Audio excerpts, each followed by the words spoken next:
Good morning. My name is Lance Martin. I'm the broker owner of Coldwell Banker Pioneer Real Estate in Moreno Valley in Santa Ana, Coldwell Banker Town and Country in Claremont, Covina, and Coldwell Banker Realty Center in the city of Redlands. We took a risk of starting this thing at 8:30, knowing that realtors don't go anywhere at 8:30. So I know the block is full with registration, but shame on them because several of us got here really early. I think Susan and the team got here at like 6 almost. I think help us set up. So, which is really a testimony to the lineup. Just to give you a real brief history of what we're doing here. We've done these, even though it says it's our second annual market forecast, we've been kind of, if you work in my office, you know that I'm a big data guy and I'm constantly pulling charts and graphs and throwing them on the screen. So for not once a year, it seems like every month we're talking data, charts. So about a month ago, we said, hey, it's that time of the year to do our big event. And we hadn't scheduled anything. And I think it was actually Brian who said, and I think he was saying this because frankly I think most of my agents are tired of hearing me talk about this stuff.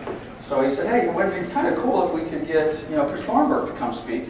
Is Chris in the room yet, by the way? I didn't think so, because he's hard to miss. I think he's 7 feet tall. But at any rate, I thought, well, I don't know if we're going to be able to get Chris, but that'd be cool. So we made a few phone calls, and the next thing you know, he was available, and everything worked, and we got him. And then I thought, well, wow, that'd be kind of cool if we could, maybe get Bruce to come. Where's Bruce guys? He was here earlier. He walking around somewhere. There he is. And Bruce, we have VIP seating up here.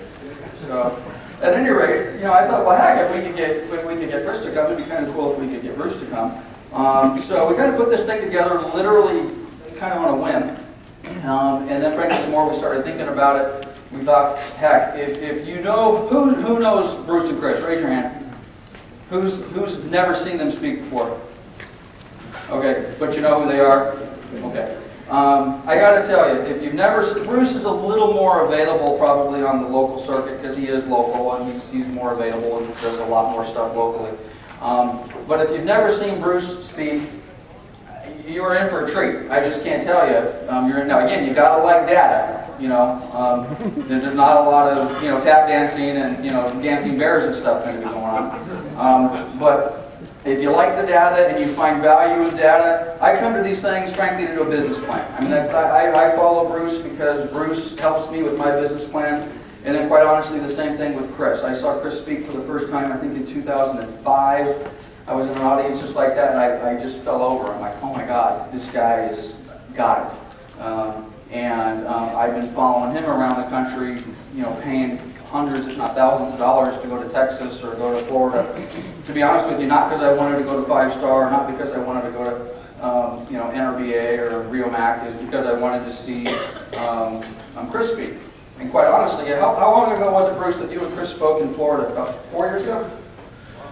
Okay, well, 4 years ago, Bruce and Chris, which is the last time I've seen them together. I know they did your I Survived Real Estate thing a few years ago, but anyway, the last time I saw them together was about 4 years ago, and I literally flew to Florida to see that 2-hour segment. So anyway, I see value with these guys. At least a few of you in your room see value with these guys.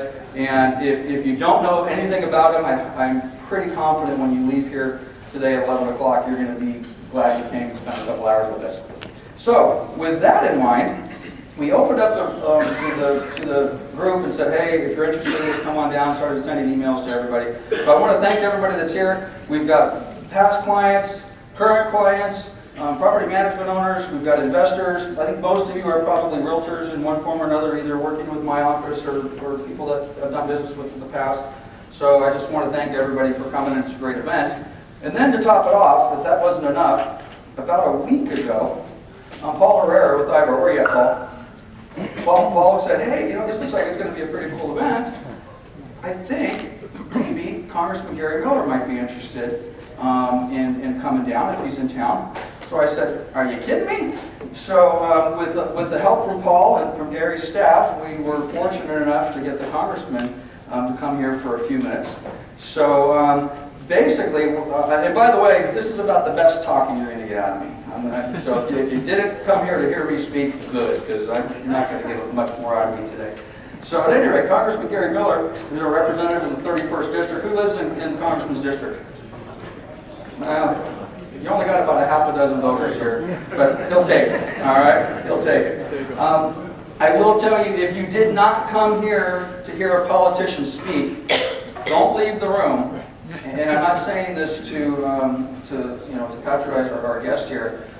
In my opinion, Congressman Miller is truly probably the only congressman that I know of who really has a grasp on what's going on in our industry. I've seen many of them speak, and I've seen him actually speak on panels with other representatives, and I was like, wow, that person doesn't get it, and then Congressman Miller interjects something, I'm like, oh, okay, wow. This guy knows what he's talking about and is really valued. Not only is he valued, he's been supported to the tune of, if you're raise your hand if you're a realtor in the crowd. Most of us, okay. Well, your contributions, political contributions to NARNC helped elect this gentleman on a national level. They felt he was that important to housing. So, with no further ado, I'm going to introduce Congressman Gary Miller. He's got a few comments, and he's going to kick us off. So.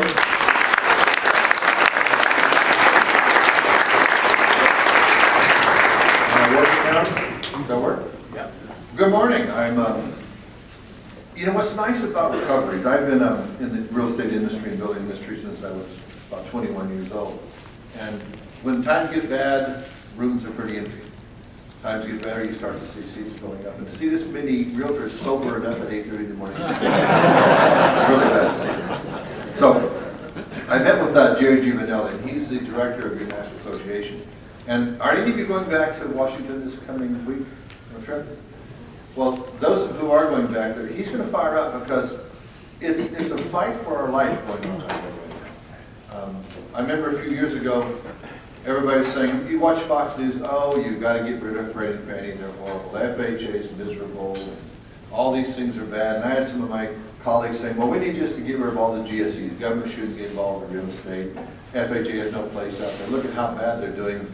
And I remember 2008, I looked at the numbers, and there was about $2.7 trillion lost in the financial service sector on mortgages.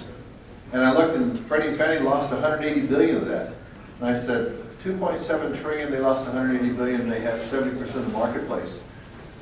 Some are doing pretty good. Now, did they make some mistakes? They absolutely made some mistakes, without a doubt. And I started working on legislation in 2010 to reform them, to create a new facility that got rid of the hybrid that you saw with Freddie and Fannie. I think the biggest mistake Freddie and Fannie did, they went public. And by going public, they sold stock to stockholders, so they became accountable to stockholders rather than looking what their original mission and intent should have been. And their intent was to provide liquidity to the marketplace, period. They're supposed to be countercyclical, meaning that when the market starts to really do well and there's adequate liquidity in the marketplace, they should pull down. When the marketplace becomes illiquid, like you saw happen in 2007, that's when countercyclical organizations like FHA and GSEs move up. Now, you've heard recently, oh, FHA is horrible, look at all the money they've lost. Yeah, they lost money, but their losses are from 2007 to 2009.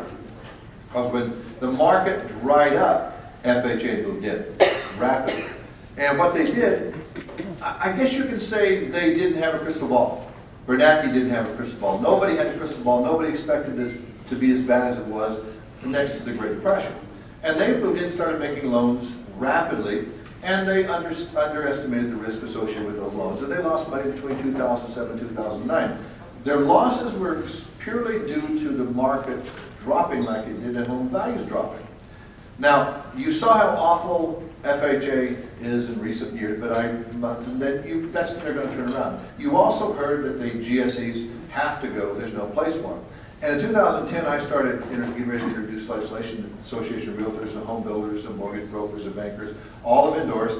And I think I was one of the few Republicans that said, no, they're viable, they've done a great job. We can go back and look and see what they did wrong. And you know what, let's fix it. When you have a group like Fannie Mae that only lost money 1 year in 1985, and you say, show me one lender that has done that well, especially when they came into business in the 1930s, who's done that well. Freddie never lost a dime until this downturn. And I started saying, this is how you can fix them. We can create a new facility. Then all of a sudden, we saw, I was working with the Treasury Secretary, we saw Freddie and Fannie start to restructure and reorganize internally. And Leslie, I call him Gooch, who works for me, I call her Fudd, because she's a doctor, and I won't call her doctor, so she's Fudd. We started laughing, we started saying, look at the reforms they're implementing, and Jerry Giovanelli, the head of your association, said they're doing the reforms we talked about in the bill. And all of a sudden, to my colleagues who don't think they're worthy, I have to realize this year that they earned more money and are paying more money back to the Treasury than they have ever done in history. Because they basically reformed Freddie and Fannie, based their risk on underwriting standards and market accountability, and they're trustworthy today, and they have a good program and it's up and working, and it's going to cause our industry to come back. But what we've done, unlike what we lent to banks, when we did TARP, you heard the TARP in 2008 when things plummeted, we lent banks all the money. Well, we lent them money at 5% interest. We charged Freddie and Fannie 10% on their money. Now, how many of you are making loans for Freddie and Fannie in the 3% range? And we charged them 10%. So not only did they take and pay back the interest at 10%, they paid a huge amount of profit back to pay down the debt and the money we lent them. So I've got some colleagues out there that are saying, well, they wanted to shut them down, now what do we do? And I'm Vice Chairman of the Financial Services Committee, and I've always been an adamant belief in the fact that we need to keep FHA, we need to keep GSEs, but we absolutely need to restructure them. Should there be some form of an implied government guarantee? If you don't have it, especially right now, the market will dry because people just will not invest. The market's turning. There's some battles we have to deal with out there. They want to change policies. They want to take and say, well, let's just get rid of the GSEs. Let's get rid of the mortgage interest deduction. That's got to be the dumbest thing I've ever heard in my life. If you get rid of the mortgage interest deduction, what is it going to do to your sales out there? They're going to plummet. Now, I have some good friends who absolutely on the opposite side of the GSEs from me. Did they make mistakes? Yes. Can you define where they made the mistakes? Yes. Can you show a path to fixing them? Yes. But some people want to throw the baby out with the bathwater and say, let's just get rid of them because they did poorly once. But you have to look and say, let's look at default rates. Who did the best? VA. Lowest default rate out there. Whose default rate was the lowest other than them? FHA. And third, whose default rate was next to them? Freddie and Fannie. And then they are all outperforming the private marketplace. So if we're going to get rid of anybody, let's get rid of the private marketplace if you're dealing strictly on default rates, because they are performing worse than the private sector. And I've always pointed out the fact, you've heard all these stories about people losing money on mortgage-backed securities. Not one investor in this country or world has ever lost money on a mortgage-backed security by the GSEs, by Freddie and Fannie, because they were guaranteed a return and they received it. Now, if you bought a mortgage-backed security from your country or one of those other groups, you lost money. Because the way they're bundled, they can't take the non-performing assets out and replace them with a performing asset. So our industry is coming back, it's recovering. You need to fight for your life right now.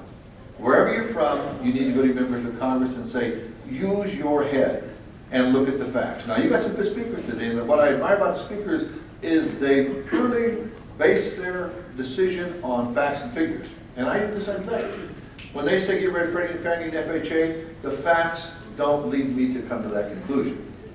So we're in a recovery. I've never in my life seen a recovery that wasn't led off by the housing industry. And now the market's starting to come back. The economy's starting to come back. Isn't it amazing? People starting to buy houses, people go back to work.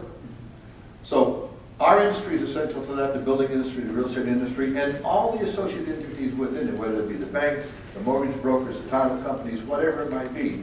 If you're an escrow agent, whatever, it takes all these entities working together to create a healthy industry we have today. So my belief, we're starting to win. Our message is starting to resonate, but at this point in time, we cannot give up. The market's recovering, it's turning, and it's turning to our benefit. And when I say it's turning to our benefit, it's turning into our constituents, the people who pay taxes in this country. What always infuriated me is when my members of Congress would say, we need to protect the taxpayers. And I said, aren't homeowners taxpayers? So if you eliminate the opportunity for them to be able to get a loan to buy a home or sell a home, and if you're just going to be going out there with cash buyers, you couldn't give away a house. And if you did, you'd pick it up for nothing. Thank you for having me. I barged at the last moment, but fight for your rights. God bless you.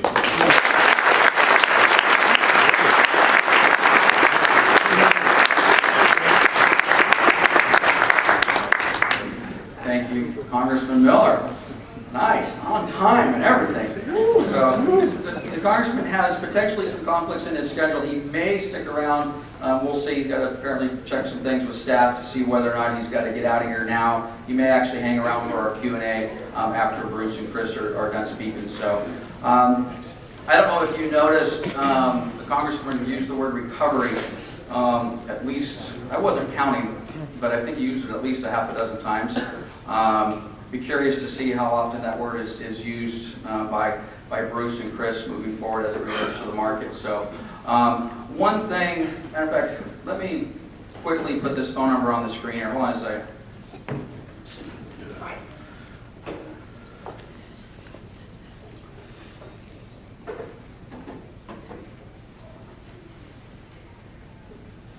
Okay.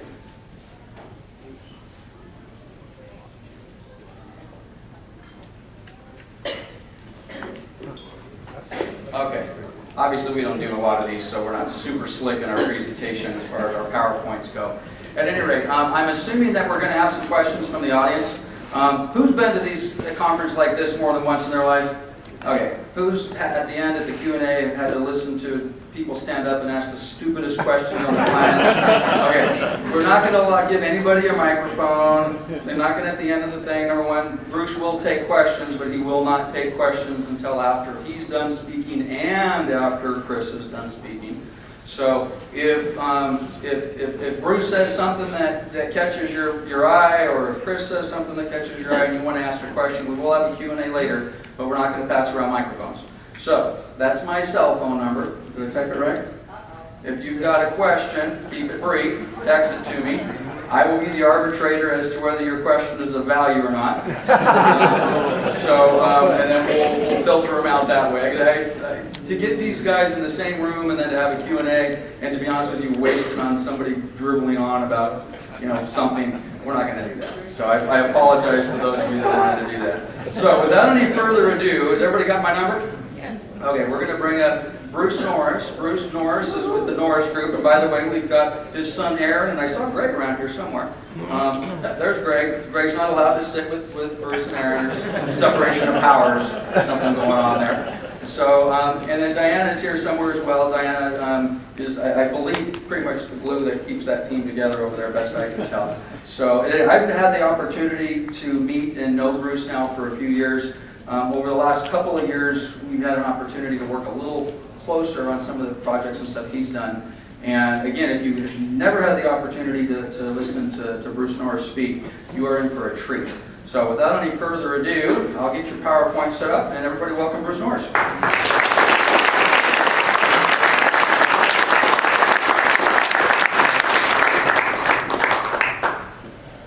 Good morning. Thanks for having me. Bruce Norris speaking between Congressman Miller and Christopher Thornberg. That's a pretty good day for me. How many of you are hearing me speak for the first time? Wow, about 40%. Okay, probably why I'm standing here is because we have developed over the years a way to figure out the cycles in California. And why that's necessary is that we're investors, we buy houses. I haven't always done it right. In 1989 and a half, the market seemed exactly as it did in 05. Everything you touched turned to a profit, it went up, exceeded your expectations, and you thought real estate contained no risk. So I decided I'd build 7 custom homes in Palm Springs, and got them done in the summer of 1990. We bought a golf cart that held 8 people because we knew how many people would come see the property simultaneously, and they were on scattered lots in a gated subdivision, and we thought we would need this vehicle to take customers around. And when we ran a full-page ad in the Palm Springs paper in the summer of 1990, we never got a phone call. No one ever got on the golf cart. And I was stuck with 7 $3,000 a month payments, and I gradually got rid of those properties, but I learned to respect the fact that the California market can turn. Anyway, sorry about that. In 1995, 5 years after I got done with those homes, my son Aaron graduates from high school, and buy him as a gift a Honda Civic for $15,700. The only reason I remember that is 2 days later I bought a 3-bedroom house in Riverside for $13,300. And I just really thought, how does that happen? How does real estate go from where we were in '89 to where we are in '95? Because since you're realtors, I can have you understand how bad the market was. It was a FHA property on the HUD list that had to pass through every owner-occupant saying, I don't want it, before I got a chance to buy it. It was listed for 15 grand, and because no one wanted it, I got to bid the maximum underbid and get it for 13.3. That's how bad the market was. The home rented for $500. But no one was interested. I was the only bidder. So that's the mindset of real estate. So it scared me, and I thought, okay, I wonder if we're ever going to do what we did before. Are we ever going to have another 1989? And I thought, somebody must have figured this whole thing out. So I started looking for somebody's report about long-term projections on price. And the only way I knew how to do it was go into the library, and I looked up microfiche. And if there was an article written about price and had California real estate attached to it, I read the article from 1970 to 1995, 25 years. No one ever said in 1974, you know what, the next 6 years prices are going to triple in real estate, but they did. No one said it. What they said was it was always going to end. 96, they said it was going to stop, 97, 98, always was going to stop. And I thought, I don't know if it's possible, but I'm going to see if maybe I can figure out when the market changes. And so I started an 18-month journey that I would study all kinds of stuff. I would buy books for $1,200 that contained valuable pieces of information. And in January of '97, we wrote a report called The California Comeback, Why Prices Will Double in the Next 8 Years. And when that started to happen, we got invited to speak some more. And by the way, it's a lot more fun talking about an upside than it is a downside. In 2006, we wrote a report called The California Crash, why foreclosure is going to go up thousands %, why prices are going to drop. And when that started happening too, then we understood we had at least both sides of the equations fairly well pegged in California. It's an ongoing study. In July, we have another event called the California Comeback #2, Fast, Furious, and Dangerous. What you're seeing in this marketplace shouldn't have occurred. It's all been manufactured by policy. But it doesn't make it any less profitable to enjoy a price increase.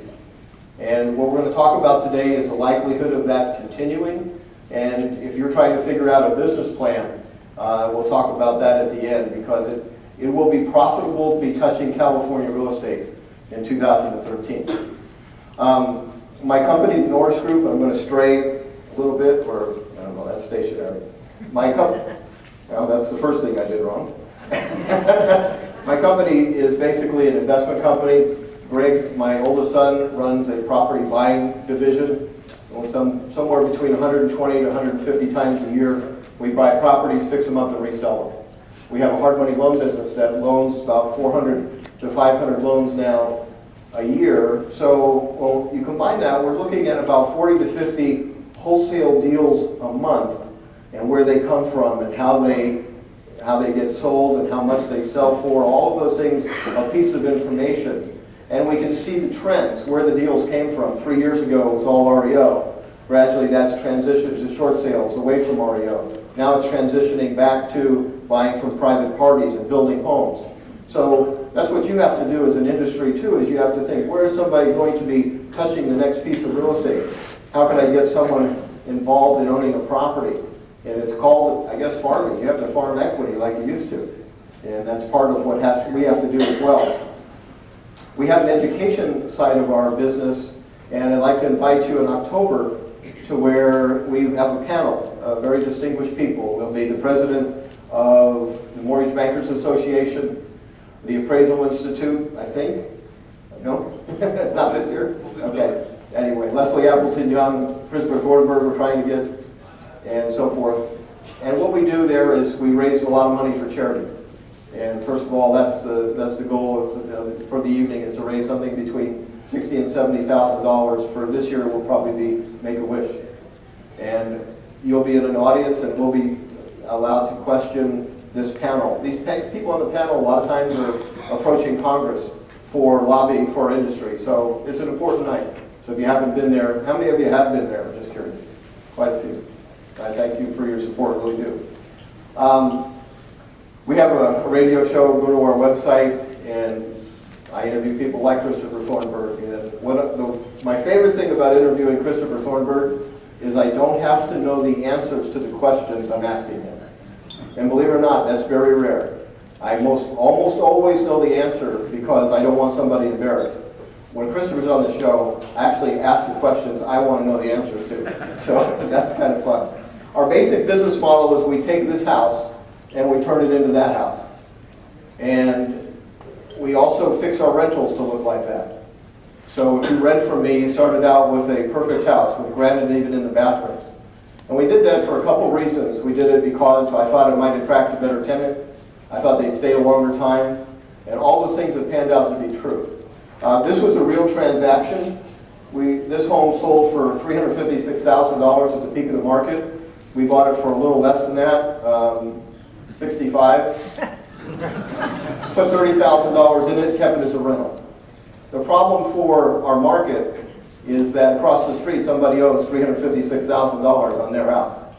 And for the last 5 or 6 years, what we have been watching is trying to figure out how do we get that solved. Do we foreclose on everybody, or do we just ignore people that are late? Do we forgive the debt? What do we do? And so you've watched this go through lots of gyrations as we've tried to figure out what to do. This is a chart showing, I'm afraid to point. Do we have a pointer here? We do. Can't see it from this far down there. This is a progression of delinquencies, and this is a progression of trustee sales. And usually there's a correlation. The defaults or the delinquencies that are 90 days late usually get a notice of default recorded, and 2 quarters later they turn into a trustee sale. So there's usually a correlation by about 2 months. You have this 4.2% and this 1.2% connected. So 4.2% delinquencies turned into 1.2% trustee sales, and 11.3% delinquencies turned into 0.8 trustee sales. Now, it doesn't take a math genius to figure out that shouldn't have happened. What should have happened would be something like 4 times the amount of foreclosure should have occurred. Here's the problem with that. At the time that we had 1.2% foreclosures in the market, San Bernardino had 24 months of inventory. So if you had done that, you'd had 8 years of inventory at San Bernardino MLS. You know what the prices would have done? You'd have had one, buy one, get 3 free. So what they did was say, let's just not foreclose on people for a while until we recalibrate what we're going to do. Basically, the game started in 2008. They've never stopped.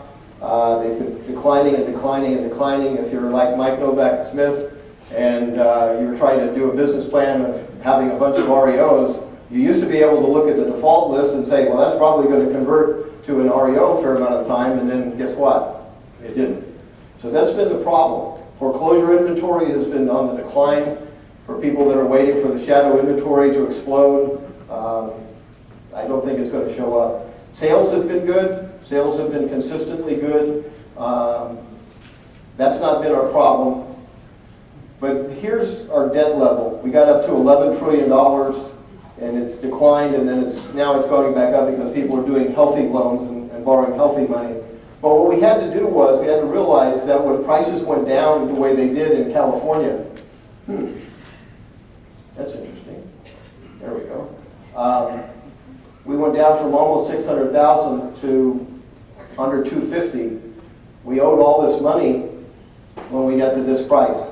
So that chart of $11 trillion had a lot of money on top of real estate that wasn't worth it anymore. And so you can't just forgive $5 trillion of debt. So everything that we have been watching has been an attempt to get that debt to feel more bearable. Why would you stay and make your payment on something when you're 100% over encumbered? What if we could get you to be 50% over encumbered or 20% over encumbered, and will you keep your payments going? And that's what all of this has been done for, is to try and make this market not just crash and burn worse than it already had. One of the ways you're going to do that, if you're trying to solve what I call the debt from the bottom up, how do we get prices to go up? And by the way, is that being successful? Yes. Yeah, prices are starting to move. You just make payments ridiculously low. So in the Inland Empire, you save about $550 a month going from renter to owner. Now, how often have I ever gotten to say that in California? Save money from going from renter to owner. Is that unprecedented? Yeah, that's unprecedented. And that's a word I will use a little bit this morning. It's unprecedented because you have an interest rate that's today, what, 3.4%? When's the last time we had that rate? Leslie Appleton Young does a presentation, and in their presentation she says that these interest rates are the lowest in 50 years. So I called her and I asked her, where did you get that number? And she said, well, I got it from one of the data sources. So I called the data source and said, where did you get that number?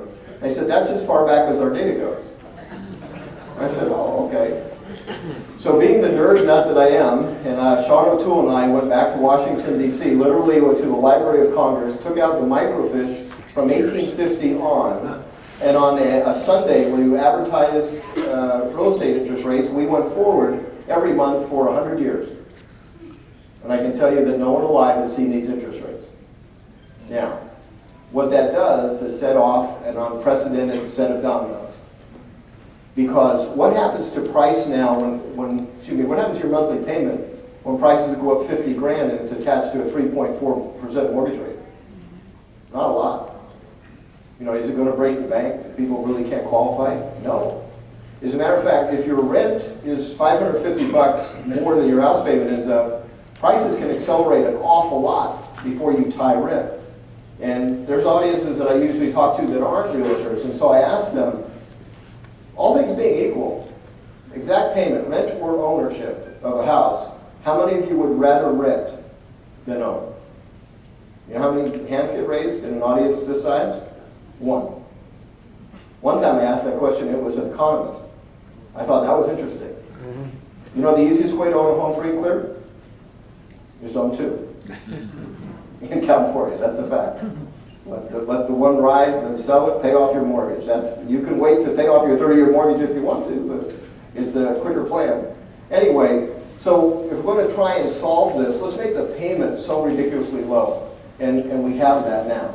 Other investments are very volatile, or they don't pay anything. So if you want a 10-year T-bill, what's it paying at, 1.7 something? Or invest in the stock market, and every time somebody coughs over in Greece or whatever, it's volatile. I've got gray hair now. You know what? The last thing I want to hear attached to my investments is the word volatility. That does not excite me. I'm excited about where I have my money. And honestly, what's interesting, I've been on cruises sometimes where you're sitting next to people maybe you're not familiar with. You can tell they're nervous. And they're, how are you doing today? You hear what's going on in the stock market? 500-point down day. And I'm going, I don't really care. I have trustees in property. I'm having a better cruise than you are. Sorry about that. If you're going to try and solve this, maybe you reduce inventory for sale. So now we're below 3 months, and there's areas that you're probably below 3 days. It's ridiculous. Greg, my son, pulled up a zip code in Riverside. There's 4 houses for sale. Probably not by the end of the day. That's a little bit of a problem. The type of listing and the mix has changed. A lot of them now becoming equity sales. And the REOs certainly have swapped places with the short sales. So the short sales are one of the dominant things. I'm going to quickly go through some of these charts because they're the same chart. LA, Orange County, this is declining of inventory. Basically, these charts went from 6 months to 1.5 for LA, 1.3, 2.2 in Riverside, 2.1 San Bernardino, 1.5 in San Diego. So you've gone from 6 months to 2 months, let's say. A third of the inventory. How do you go back to 6 months? How do you triple an inventory? Prices are You ever thought about that? Well, it's an interesting thing. I just heard the comment, well, prices will go up. Well, here's a good thing for you to check. When's the last time inventory went down when prices went up? So you ought to think about that. If it's never happened before, why would you expect it to happen now? And I'm not going to tell you if it's ever happened. Take a look at that. Because sometimes we assume things. How many of you guys are worried about interest rates going up? Nobody? Okay. I hear that, if interest rates went up, then, market's dead. No, it's not. You know what happens? You now have a twin burner to make a decision. I was a buyer in the 70s in property. 70s interest rates went from 7.5 to 15. What happened to price? It tripled. It tripled. People were signing up for 13.5% mortgages. Why? Because they could still afford the payment, and because their recent history said touching real estate makes me very happy. And so they rationalized it was perfectly fine. We don't have that problem today. If interest rates went up, if you woke up tomorrow morning and it was 5%, you'd go, oh, that's terrible. Then look at an interest rate chart and you won't feel so bad. Is that terrible? No, we've never had that. In my adult life, I refinanced my house to become an investor in 1981, perfect timing, at 17.5% fixed. So to have anything under 5 to me is just completely bragging rights. 20 years from now, somebody's going to ask you, what's your mortgage rate? And you're going to tell them it's 3.5, and they're going to go, I'm going to kill you. You know, it's just too good to be true. So we have all this inventory declining. Has our demand diminished? Okay, so here's what the deal is for 2013. Go to Riverside. Okay. All of the demand that was here is now landing on this inventory. So 3 times as many people are interested in this little pile. What do you think happens to price when that goes up? And how do you solve that inventory problem in the next 12 months? You're going to end up with 6 months of inventory at the end of 2013? I'd sure like to know where it's going to come from, but we're going to talk about that. You also have some competitors that we've never had before. So you have these billion-dollar hedge funds coming into the marketplace. How many of you have lost commissions, with them buying something? Very few of you? Okay, no, there we go. There's a sore point, I see, okay. They're buying lots of properties. Instead of foreclosing, lenders are selling the loans in bulk. FHA plans to sell 40,000 loans this coming, or in 2013. Carrington, I just interviewed Rick Sharda from Carrington. That's one of the things that they will do is buy note pools. If you buy an FHA note pool, you foreclose on it. You recast the loan with the owner. They can't foreclose on it for at least 6 months. And the most profitable thing for them to do is recast the loan and keep it. So properties, remember the good old days where we used to go to HUD auctions? You can see a HUD auction in 2013. That's not the way we're doing it. Fannie Mae selling homes in bulk. California, they're probably not going to do that, but on the East Coast, they did it. They had a 500 house bulk sale. You know what the discount was for 500 houses? Nothing. Full retail, 500 houses. Now, why would anybody do that?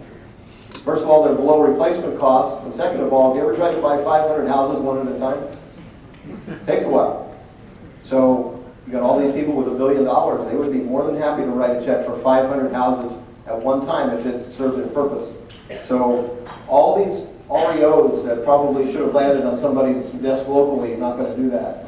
They have programs now where you take a deed in lieu of foreclosure. So that's going on. We also are just not building anything. So there's our chart of Riverside County for building. So don't get too excited when they say, well, building is doubled.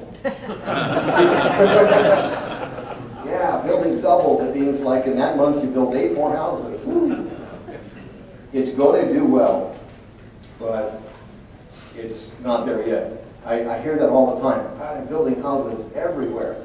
That's why I like charts. See, this is everywhere. This is not everywhere. Now, what that means is the percentage of stuff coming from builders that used to compete with the existing inventory, it isn't showing up yet. So how confident are builders? Think they're really confident? Here's how you can tell. How many subdivisions are they creating? So let me ask you a question. How long does it take, let's say tomorrow morning I wake up and say, I think the California market's going to do a lot better. I'm going to create a subdivision because I need a building lot. When's that building lot going to show up and be ready to go? A couple years or so. So these builders can't catch up with a subdivision. You can't just magically get one when you want one, and they didn't know this was going to happen, and it doesn't pencil yet. You can have homes still in areas all over the Inland Empire that you can't make a case for, let's carve this lot out of this hill, because it's too expensive and it won't pencil. So this is going to take a while to catch up. So what's going to be for sale is properties that are going to be owned by people. We also are doing things we've never done now from the top down. To provide relief more quickly, Chase executives are addressing borrower fatigue. Apparently when you have stopped making your payment for more than 2 years, you get tired. I don't know, it's a phenomenon, but that's what happens. So they get a letter sent to the borrowers notifying them that their loan was refinanced into a new mortgage with a lower interest rate, no documentation needed. So that's a no-doc refi. You didn't even ask for it, and it showed up. The problem is you don't often open your mail anymore, so you didn't know what happened. There's another program that says Chase is sending different letters to other underwater borrowers. All that's required for a principal reduction on their loan is a signature sent back with a self-addressed stamped envelope the bank provides. The problem with that is only 9% of the people open the mail. So they had to send a follow-up letter that said, if we don't hear from you in 30 days, the discount applies. So there's probably lots of people walking around think they owe money, but they don't. So trying to solve it from the top down, we forgive the debt, we do short sales, we even pay the former owner money to approve a short sale, and we keep modifying, so that's what we're doing. The share of sales is starting to shift to equity sellers. Short sales have been pretty consistent. This is going to be a declining category. So if you're going to get this 6 months of inventory to show up, it's going to have to come from this group. Problem with Riverside is, don't we have still a fair amount of people upside down? So that inventory that you want to pull from is hamstrung by maybe 35%. So all of this inventory that was showing up, let's say, in the boom of the early 2000s was equity sellers. By the way, what do equity sellers do after they sell? They buy land. So how are you going to catch up in that category? So everyone has equity, they sell. What do you think, they're going to go off to, Nevada? Or not often. See, Californians buy houses again. So that's what's going to happen. So I really have a hard time figuring out where this big pile of inventory is going to show up. As a matter of fact, if you do a short sale and you're current on your payment, can't you rebuy a house right away using FHA? I don't know the statistics of this, but I would be interested in knowing how many short sales are now current. Because that used to be a problem with the lender even thinking about that, and I'm sure they're more open to it than they've ever been. I was worried about the hedge fund's participation. What if they leave? Do we have enough normal demand to keep what's going on going? What I did is and this actually came from Ray telling me stories about us selling properties. So early 2012, we usually buy a property, we put it in the MLS as soon as it's vacated, and have a description of what we're going to do to the house. And in early 2012, we would actually get to do that stuff to the house, and then we'd sell it. And then as 2012 progressed, Greg would tell me stories of, okay, we're now starting to get offers as is at full price. And then toward the end of 2012, we were having pricing, we were having a contest to who got to buy it for more than asking price as is. And sometimes, because of the lack of inventory, he's telling me, I'm paying for something I think I'm going to have to wait 6 months to sell, and then it would sell in 60 days. And I thought, okay, well, why is that happening? I don't see employment improving that much, and I don't see migration happening, so why has that happened? And I started thinking about looking at other charts. This is the chart, one of the charts I landed on that helped me understand. This is the amount of people foreclosed in Riverside County in a 2-year period, 08 and 09.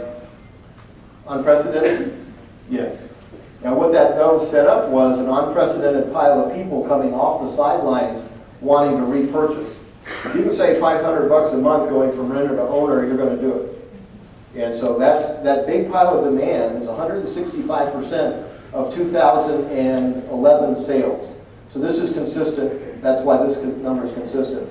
This big pile of former owners landed in 2011 and 12 and said, we're interested.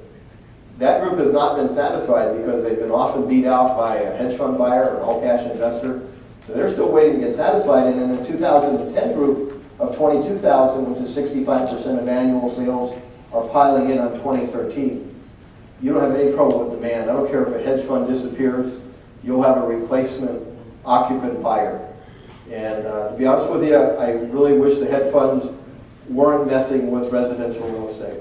I just don't think it's a healthy thing. I know that they could care less about the industry, and it's just a group that thinks of yields and returns.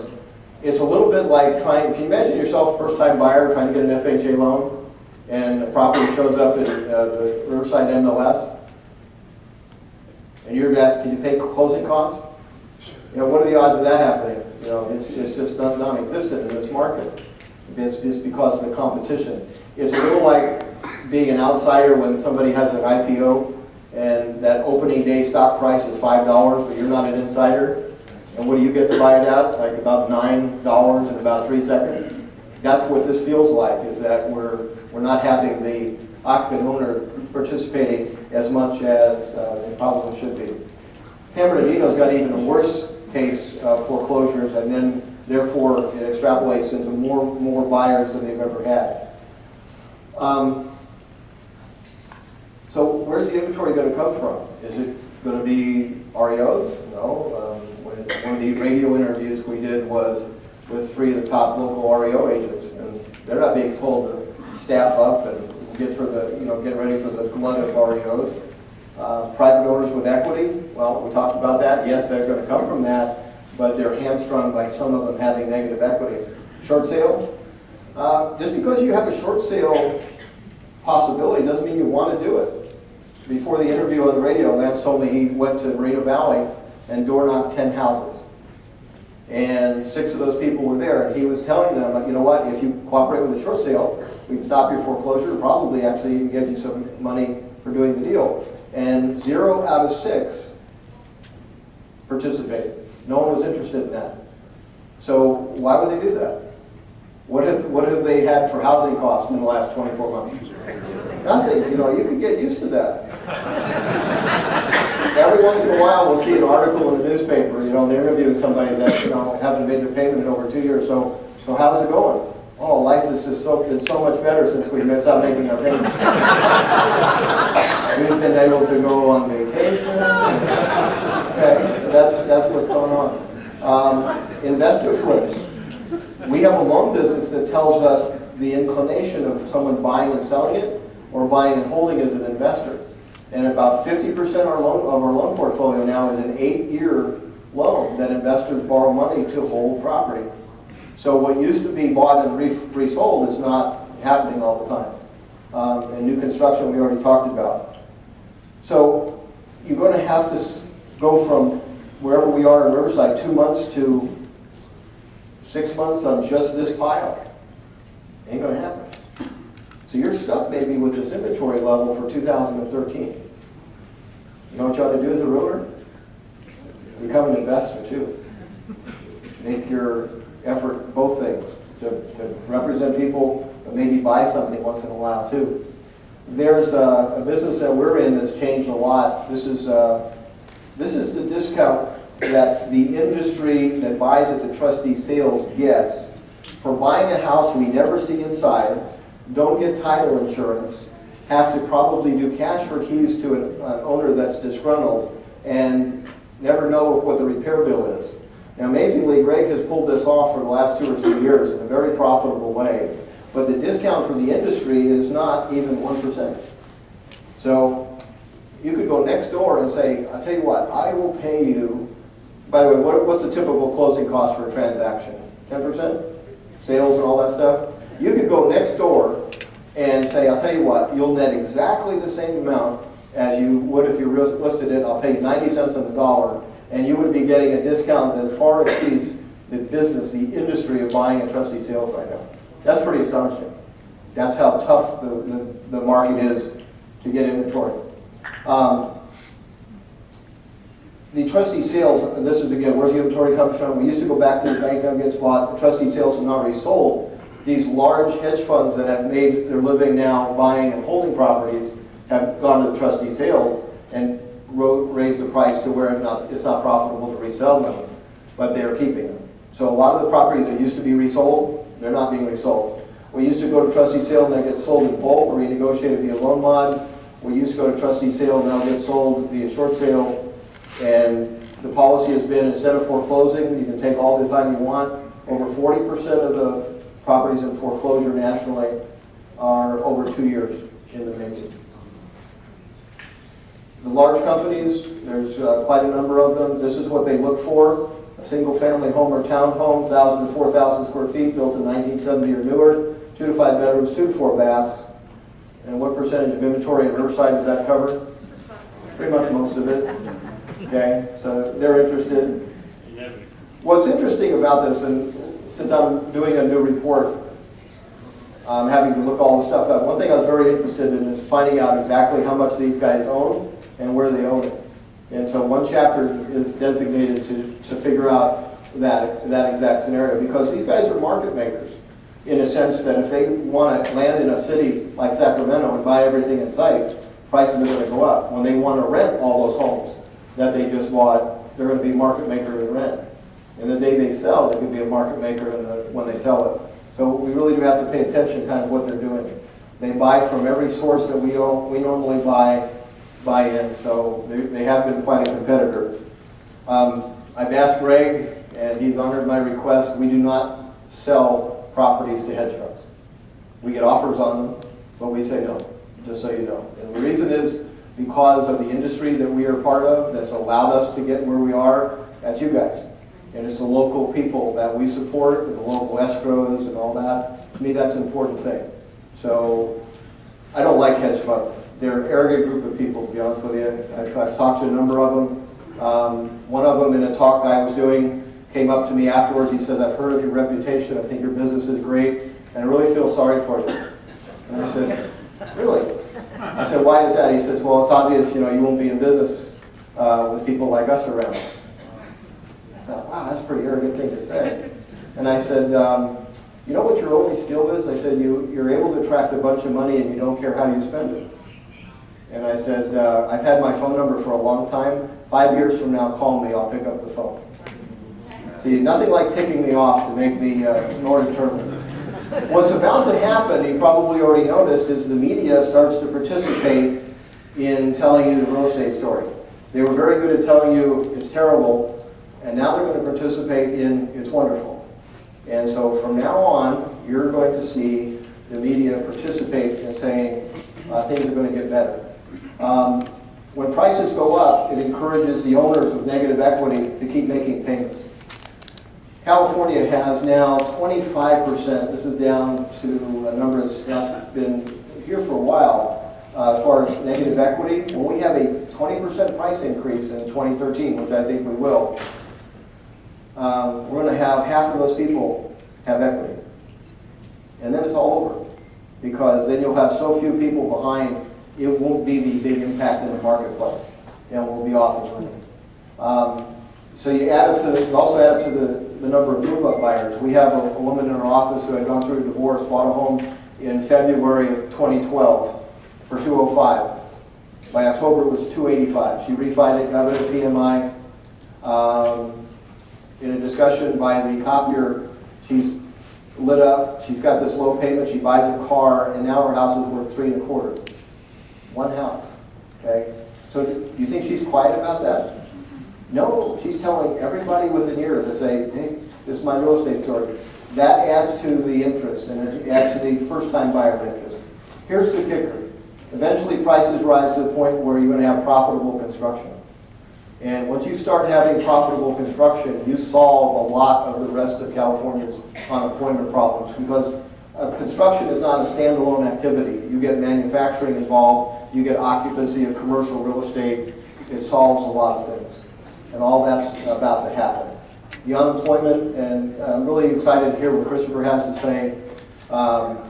Again, I think his opinions are real important to hear. And I hope we're going to get to disagree about something today, because it's fun to bat it around with him too. It's very often I disagree with somebody that I know is more intelligent than myself. And trust me, whenever I disagree with somebody, I go back to my sources and go, okay, have I incorrectly concluded anything? Because that's important. California is going to tighten this up. And what happens when California and the United States unemployment number gets in line is that we win the migration battle. People would rather be here. If you're in the construction business, you could go to Utah and hammer nails at 0-degree weather in December, but if you can do it at 60-degree weather in December, you would rather do that, and you'll show up here. And so all of that's about to happen. And by the way, that's the normal process for what we call California comeback, is that you have improved construction, improve the rest of the employment picture, which improves migration, which improves the budget. All of that's about to play out fast forward because we have a 3% interest rate to enjoy for who knows how long. Just real quickly, I'm going to go to the very end here. If you were thinking California, we should stick a fork in it. This is an interesting chart. This is a report that comes out where the venture capital goes. So all the venture capital comes into the country. Where does it land? 50% of it lands in California. Half of all venture capital shows up here to take a risk. And that's some pretty bright people making a pretty repetitive decision. So I have a feeling they're probably right. Thank you guys for having me, and we'll be back next week.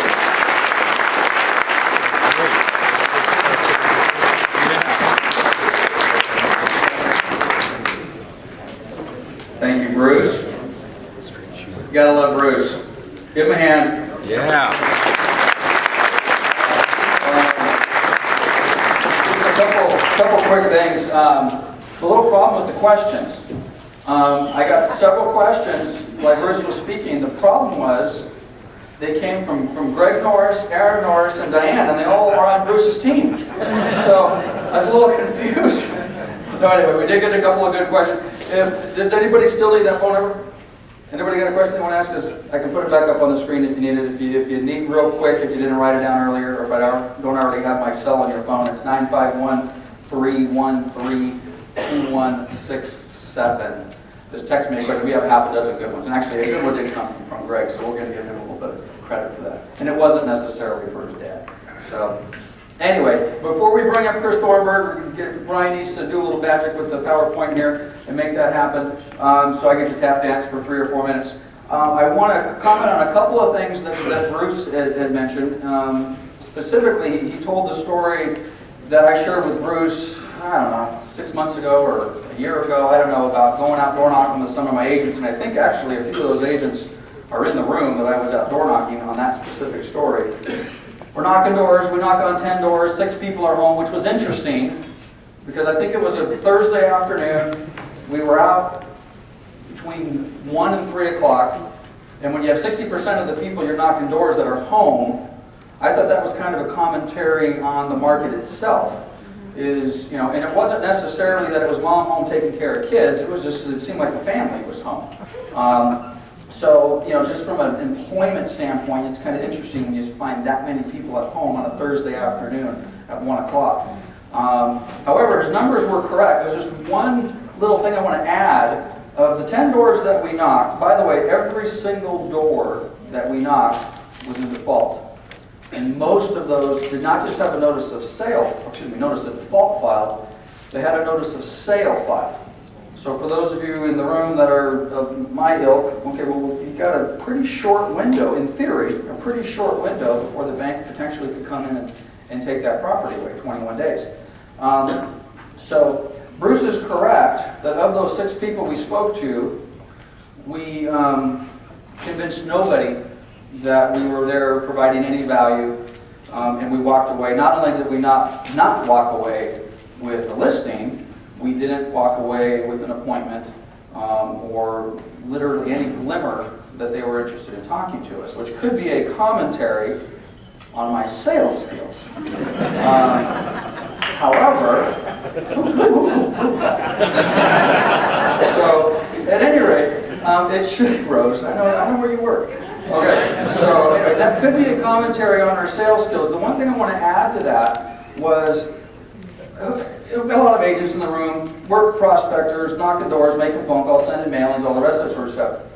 In the old days, and I'll count the old days as pre-2008, okay, when you went out and you talked to 6 or 8 or 10 people that had noticed the sales file, You may not walk away with 6 or 8 or 10 listings or 6 or 8 or 10 appointments, but at least there was a sense of distress with these people, okay?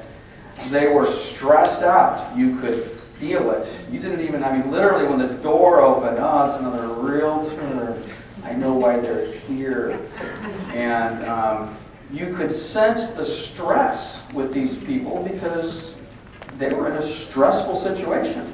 They're literally, potentially days away from losing their property to a foreclosure sale. That was the main difference. That was the point of my conversation with Bruce was not so much that we didn't walk away with any business. The point is there was no stress for any of these people that were in theory a week away from losing their house to foreclosure. And of course the reason there was no stress gets back to half a dozen of Bruce's slides talking about, we've been since, in my opinion, September of 2008 with the moratoriums and modifications of all those programs. The stress that we had on the homeowner who was in default has literally been taken away to the point where there is no stress. And the reality was us knocking on their door telling them that they potentially were going to lose their house to foreclosure in 7 days, in reality was an untruth. Because the paperwork said they were going to lose it, but the reality of our marketplace said otherwise. And they knew it. Because people had been knocking on their doors for 2 and 3 years telling them that, hey, you're going to lose your house in about another 10 days, you better talk to me. And they realized that they weren't. And guess what? And they didn't. I didn't go back necessarily to look at those 6 people, but I can pretty much assure you none of them want the property foreclosure. Okay, so I think our PowerPoint's set up. Real quickly before we bring Chris up, I want to just kind of reintroduce him. I've been following Chris from afar. As a matter of fact, I probably could be characterized as a stalker of some sort. You may not realize this, but I've been following this guy around for going on about 7 years now. I think the first time I saw Chris speak was at a RioMac conference. I believe it was 06, when we were literally kind of at the top of the market. In my world, the top of the market is June of 06, at least as it relates to property values. That's certainly the case in Inland Empire. And I believe I saw Chris speak in April of 06, and by that time he had already come out publicly, although I wasn't aware of it, he had already come out and said, hey, we got a little problem here, okay? And I can remember sitting in the room, listening to him speak, and again, I was an REO guy, and thinking, yeah, I see it. And frankly, I was excited by it because I was looking forward to the prospect of a bunch of REOs, because that was partially in our wheelhouse. So at any rate, literally after that moment, who has not seen Christopher Thornberg speak before? Okay, half the room. You guys are in for a treat. By the way, when you saw the email that said, hey, Christopher Thornberg speaking, who knew the name and said, I need to come see this guy speak today? Same group of people. Okay. So, at any rate, you will not be disappointed. Like I said, I've attended, RioMac conference, 5-star conference, conferences all over the place, paid the $500 registration and the $2,000 for the flight in the room, frankly, to see this man speak for 60 minutes. And the rest of it was frankly, bar time. So, anyway, without any further ado, I'd like to bring up Christopher Thornberg of Beacon Economics.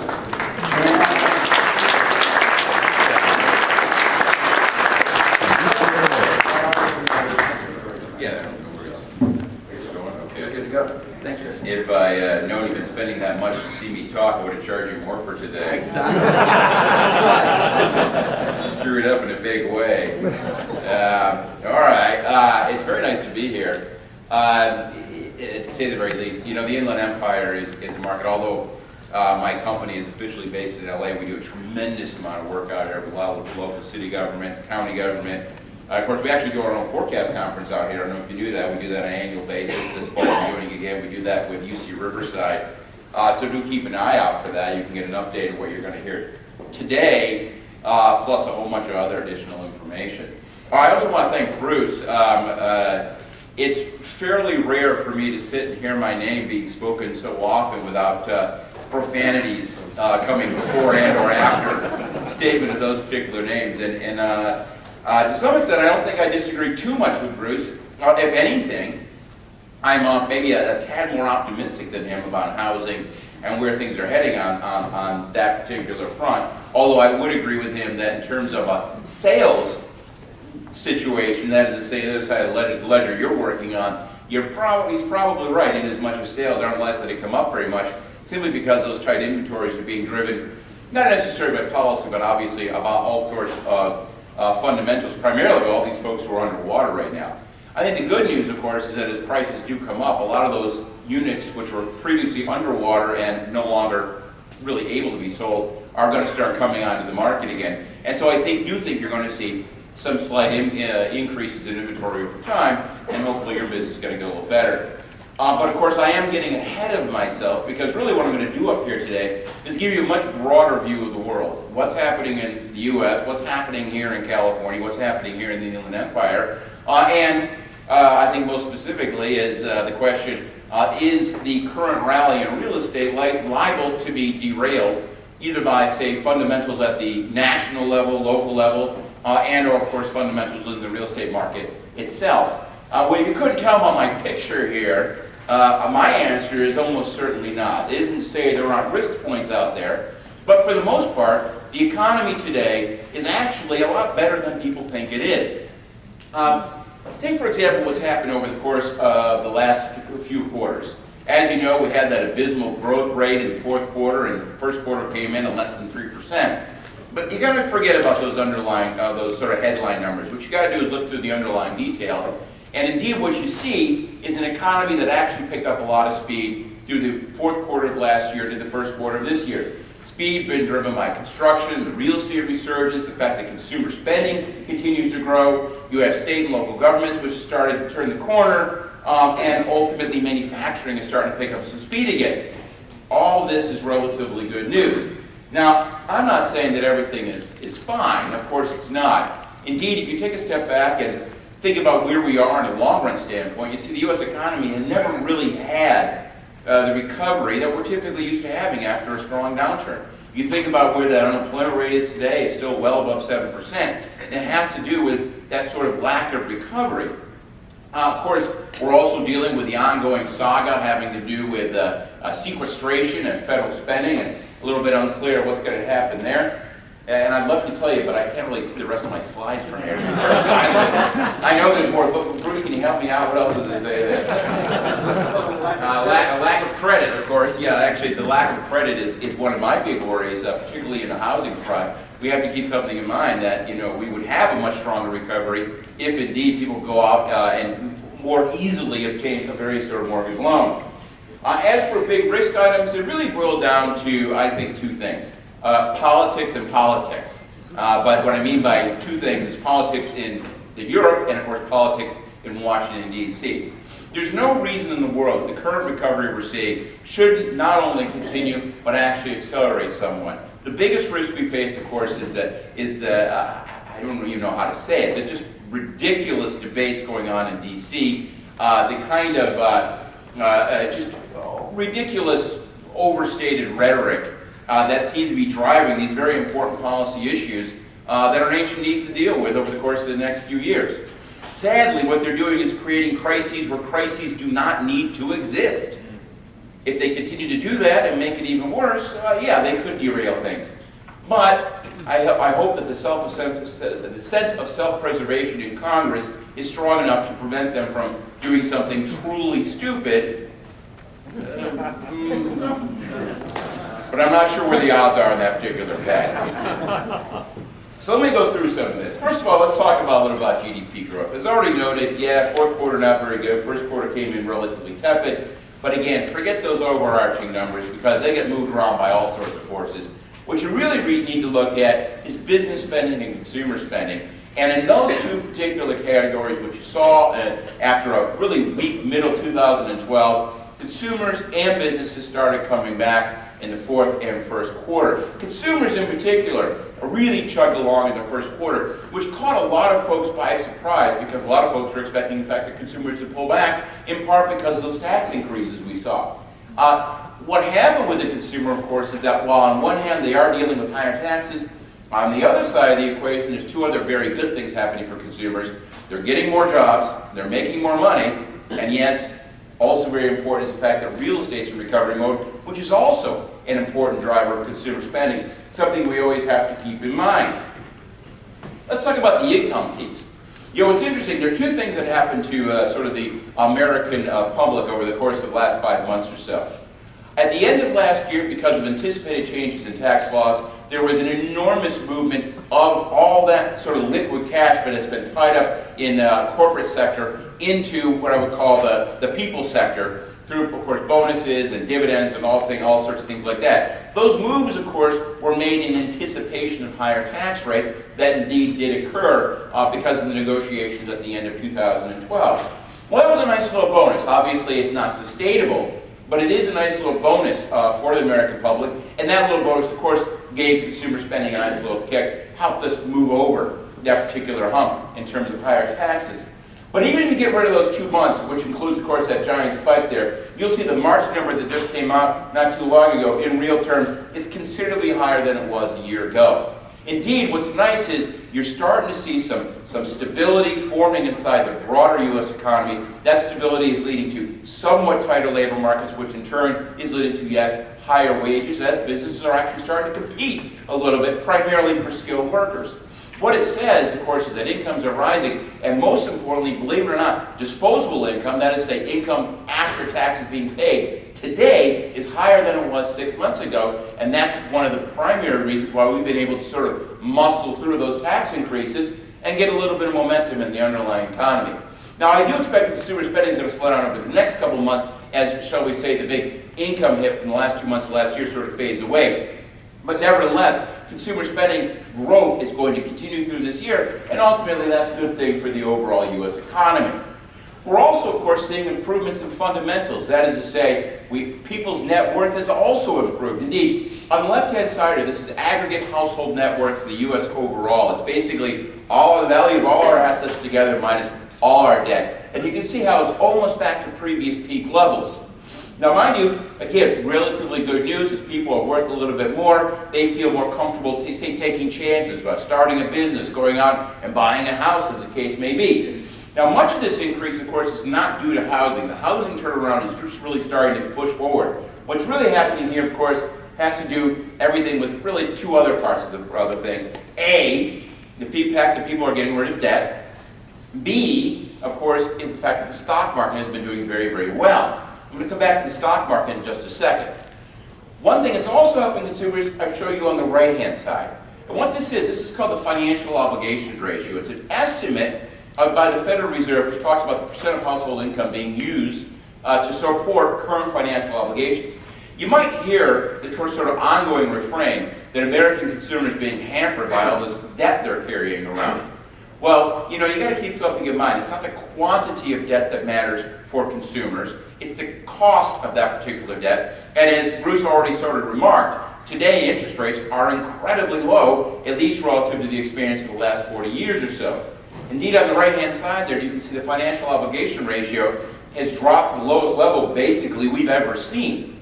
So yes, sure, households are carrying around a lot of debt, but their financial circumstances are well improved because so much of that debt is so cheap. And by the way, this is even accounting for the fact that a lot of folks haven't been able to refinance because they're underwater. In short, as home prices continue to rise and people get out of this negative equity position, they're going to be able to go out and refi and lower that number even more. What this means is, really at this point in time in the U.S. economy, there's an unprecedented opportunity for various sorts of financial institutions to start lending again to American consumers. And indeed, if you look at delinquencies on any kind of consumer debt, except for mortgage debt, you see record low levels of delinquency. The American public is in, right now, very, very good financial health, which I think is a surprise to a lot of folks. Now, how about that stock market? Is that the real deal? And the answer is absolutely.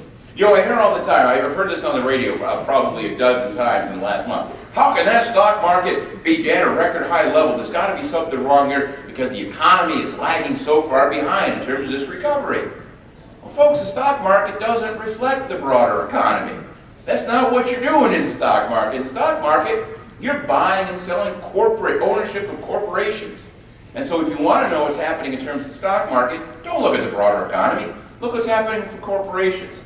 And while it is true the overall economy is languishing behind, But the corporate part of our world is actually way ahead of the game. Indeed, on the right-hand side there, I'm showing you corporate profits. And corporate profits today are something on the order of 15 to 16% higher than they were pre-recession. Indeed, you might argue that corporate profits are the one part of the economy that's come back very quickly and is back to those sort of long-run trend lines.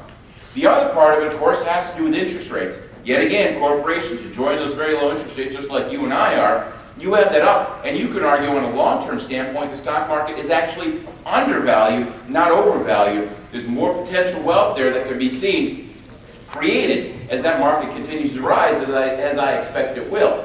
Now, mind you, expecting what the market's going to do is kind of a fool's game. As I've said on multiple occasions, we always have to keep in mind that the stock market is kind of the 13-year-old daughter of the U.S. economy. That is to say, for those of you with 13-year-old daughters, it is the ultimate drama queen. It overreacts to everything, and you know, who knows what could spark it, what could spook it next.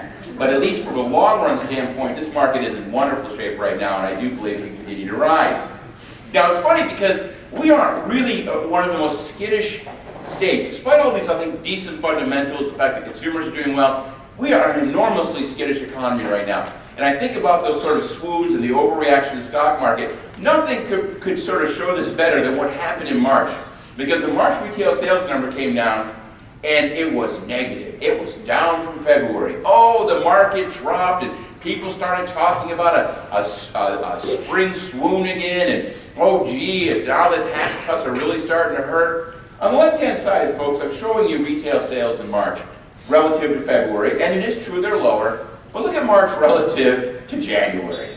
Does anybody notice something there? It's considerably higher than it was in January. It's February that's the weird number there, not March. Indeed, if you take a step back on what's happening, retail sales, consumer spending overall, continue to rise right into the fourth quarter of this particular year. There's no swoon here by any stretch of the imagination. And we saw something very similar with employment. We had a wonderful February, but then, remember, March came in at 88,000. Oh, yet again, all sorts of panic in the street, the stock market started rumbling, and all the bears started coming out of their caves and wagging their fingers and saying, oh, see, we told you things were going to get bad again. Look, folks, very simple. 1 month does not a trend make, ever.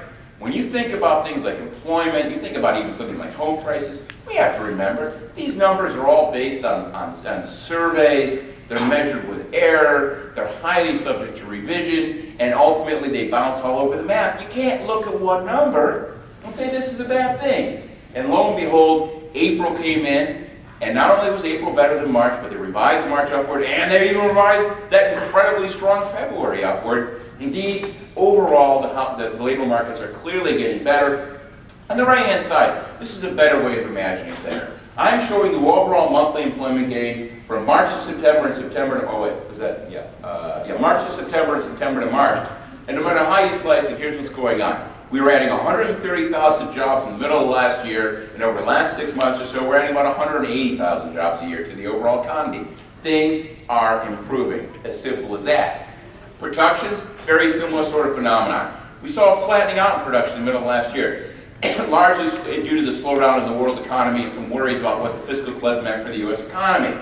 But yet again, as those worries have lifted, the world economy seems to be steadying out. We're over the fiscal cliff hump, if you will, and industrial production yet again starting to rise. You're seeing the numbers start to rise in terms of actual physical production. Orders and shipments of durables are also starting to rise. All good news for the U.S. economy moving forward. You're looking at an engine with pretty much every cylinder ticking at this particular point in time. ISM surveys still positive, and businesses are still borrowing. Those C&I loans continue to rise on a solid basis. Now, where are all those jobs being created? And I probably should go back here before I give you that. I already told you the good news, but let me set it up a little better, okay? If you pick up any newspaper in California, there invariably will be an editorial near the back where you're going to have some person telling us how California is doomed. Bad taxes, bad regulations, businesses lined up on the border like Okies in reverse, desperately fleeing this hellhole we call California. The other day, when I was sitting in the traffic on the 405, I was desperately wishing that it was actually true and all these people were moving out. It is, it's ridiculous. these kind of overstated assertions are so blown out of proportion, and candidly don't match reality. Indeed, right now, California, yes, lovely California, our fair state, is the 6th fastest growing labor force in the nation, added about 2% to our job labor force on a year-on-year basis, behind North Dakota, Utah, Texas, Colorado, and Idaho. Now, mind you, I want to put something in context here. What does North Dakota, Utah, Texas, and Colorado all have in common? Various sorts of energy products, that's exactly right. Idaho has potatoes. I don't know what's going on in Idaho. But California, of course, is of the big boys. We're the one non-energy producer up in the top of the list there. Our economy is moving forward in a very solid basis. But we shouldn't be surprised about this. Look, is California a business-friendly state? Absolutely not. It's a disaster. I get that. You know, are we a high-tax state? Not really. What we are is an amazingly stupid tax state. That's a whole other issue for another day. But you know what? We've been this way for 20 years. And I will also tell you, as a person who's from upstate New York, this is paradise, folks. And it's a paradise that we're going to deal with one way or another. Yes, it's an expensive, difficult place to live. But me personally, I wouldn't live anywhere else. I love the state. I'm going to be here. And this idea that everybody's fleeing the state is absolutely ridiculous. Some businesses are leaving, that's true. You'll always pick up the occasional story of some anecdote about this business leaving for Texas. What you miss is the next pages of some business moving to California. And of course, all the venture capitalists creating new businesses. And our current businesses are expanding at this particular point in time. The reality is, California is going to be here. We have to screw it up a lot worse before it becomes as bad as everybody tries to paint that picture. Now, if you ask yourself, what kind of jobs and where are these jobs? Well, in terms of what kind of jobs, it's a broad mix. Accommodation, leisure, top, restaurants are busy, hotels are busy, professional scientific services, high-paid research jobs are up there. Construction's been bouncing forward very nicely as we're starting to see recovery in that part of the economy. Admin support moving forward as well. As for where the jobs are, well, it used to be, a year and a half ago, you'd say, well, it's the Bay Area, tech-heavy Bay Area. But this time around, it's across the board. Southern California, you can see Napa, Sonoma out there, and yes, even the Inland Empire is looking better all the time. Look at the numbers overall here out in the Inland Empire. Unemployment's been dropping very nicely, peaked close to 14%, today getting darn close to 10%. Very solid downward declines there. Overall non-farm payroll growth, pretty much in a solid upward trend. Not quite as wonderful as back in 05 and 06, but what you're seeing here, of course, is a recovery in the local labor force in terms of jobs created here. And of course, don't forget, a lot of folks in the Inland Empire take advantage of that job growth in LA and Orange County. It still is a big bedroom community for those Western economies. And in as much as you get out there on the 91 or the 60, you have a good sense of exactly how much of that's going on, still even today. Again, all lifting the local economy. What kind of jobs are here? Well, again, trade, transport, utilities, top of the list. We know logistics have been doing well. Local government starting to add jobs. Retail, trade, education, health, leisure, hospitality. Good numbers across the board. Indeed, there's lots of sides that California is doing quite well. You see unemployment rate dropping faster here in the state than other places. Income growth a little bit faster. Taxable sales, overall consumer spending back to previous peak levels. Lots of good signs, things are moving forward. And of course, you can see it here. Indeed, Inland Empire taxable sales not only have gotten back to previous peak, but actually have surpassed previous peak. A lot of good things happening out in this part of the world. And here's sort of a breakdown of what some of the different industries are. Business and in industry, right near the top there. Of course, this is taxable sales being paid on businesses investing in the local economy. Yet again, solid signs. Auto and transport up there, and of course, general consumer goods also growing at a fairly solid basis. Most important for me, and you should all have this in mind, is not only is 2012 a wonderful year for recovery, but it was probably one of the best years for wine ever in the state of California.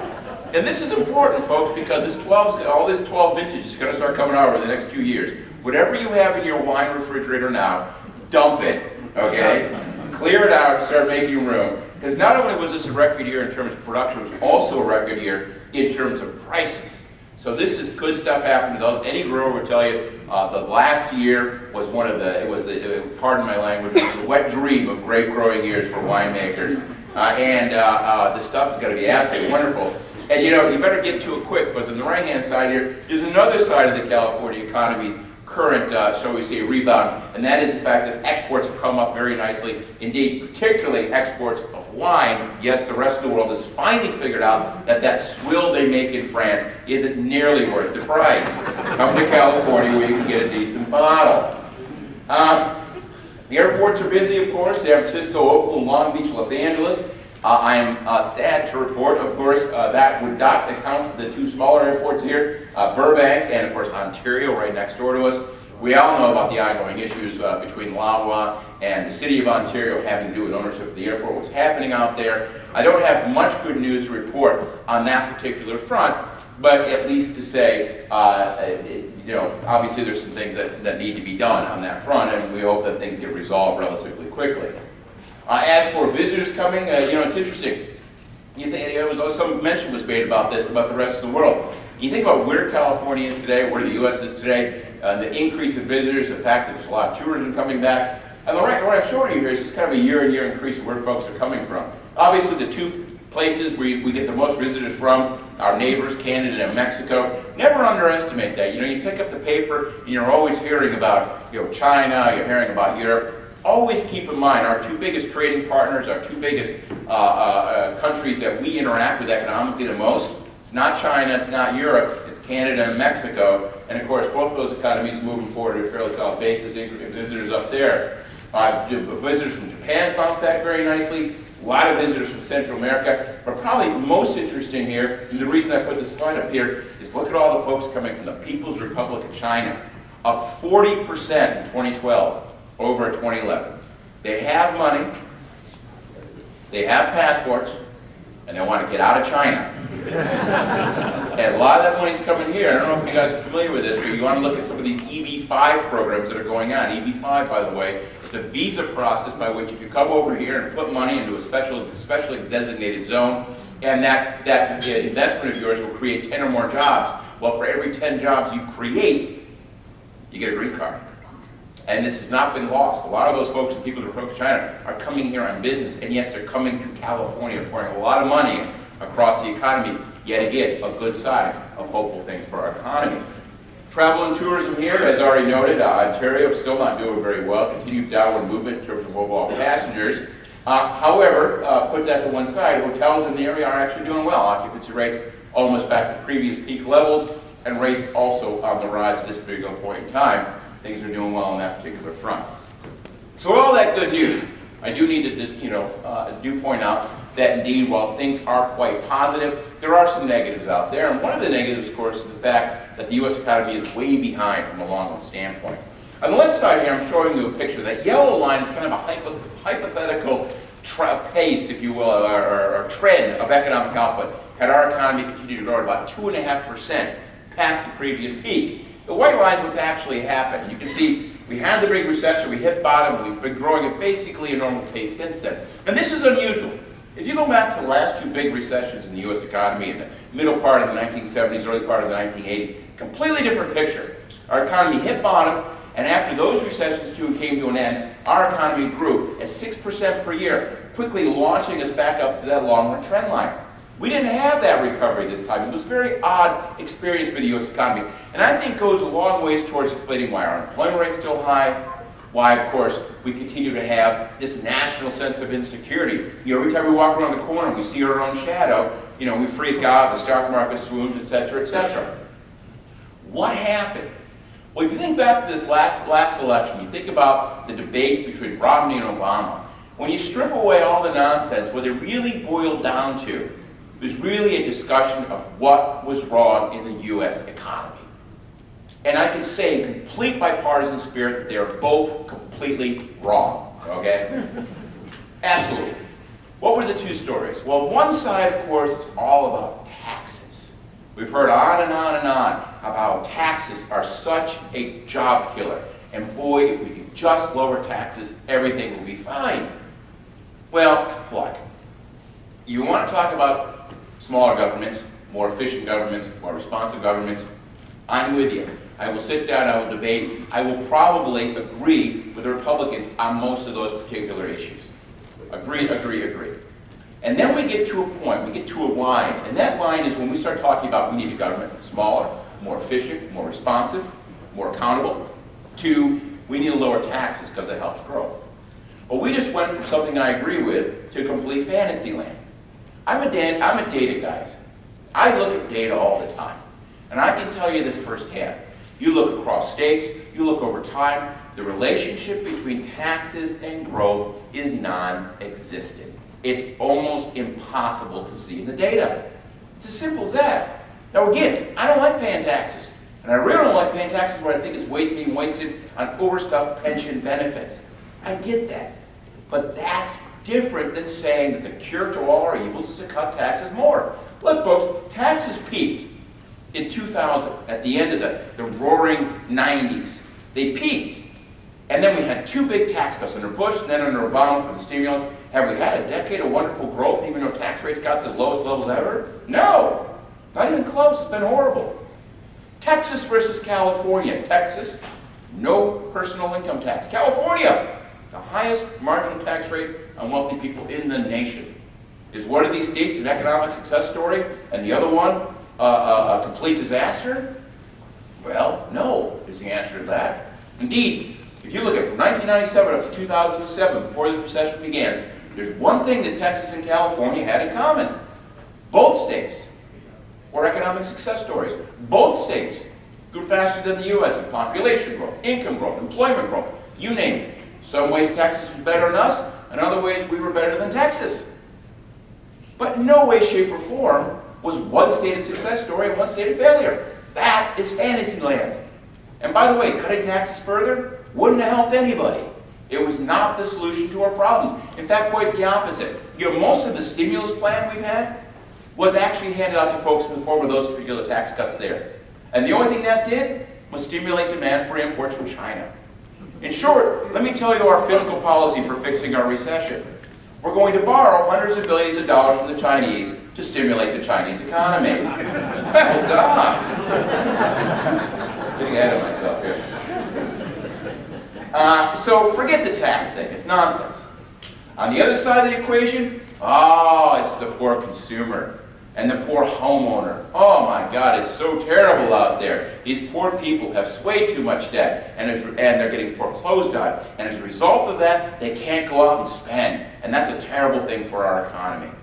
Well, right off the bat, it's a completely ridiculous proposition.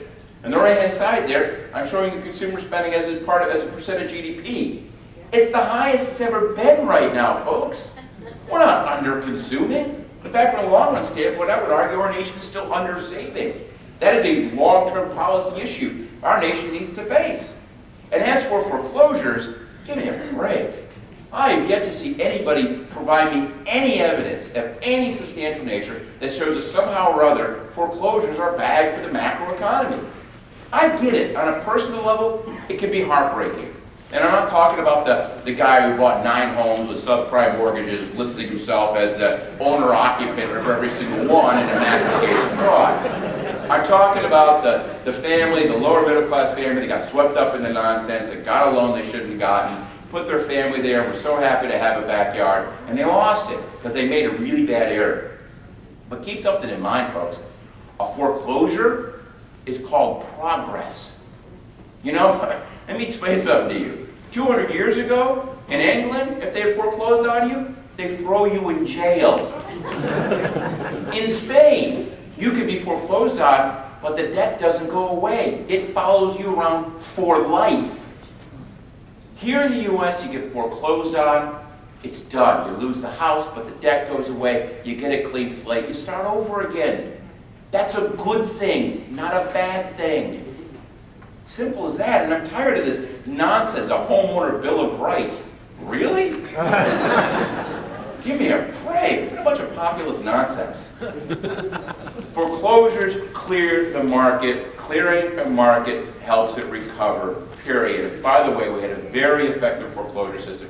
I'm not saying the banks didn't do some raunchy things here and there, but keep something in mind. Yeah, a lot of the paperwork wasn't complete, but nobody showed me a number that would suggest that anything less than 99.99% of people who were foreclosed on because they didn't pay their mortgage. All right, as simple as that.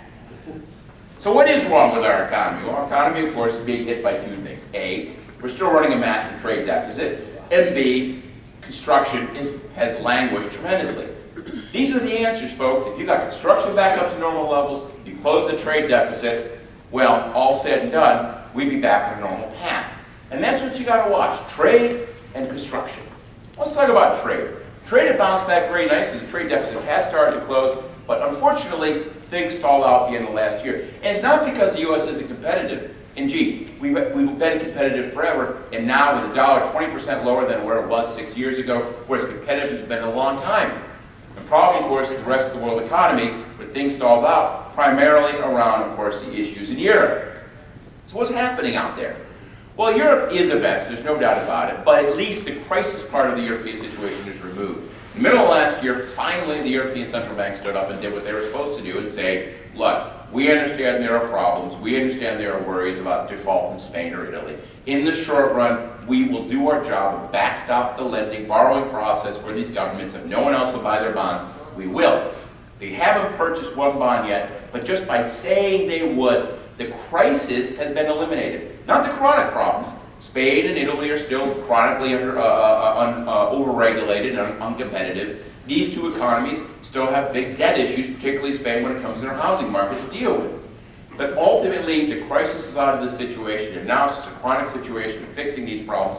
And the good news there, of course, things seem to be moving forward. Japan, which has been a disaster, also starting to move forward with new monetary policies that push the yen down and are making them more competitive yet again.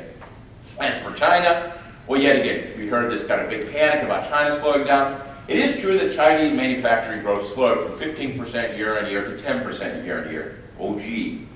But their economy is still moving forward. Retail sales are still growing. It all said and done. Their housing market is still doing well. They're still a force of power. And keep something in mind. They've actually been, in a lot of ways, China does some pretty raunchy things.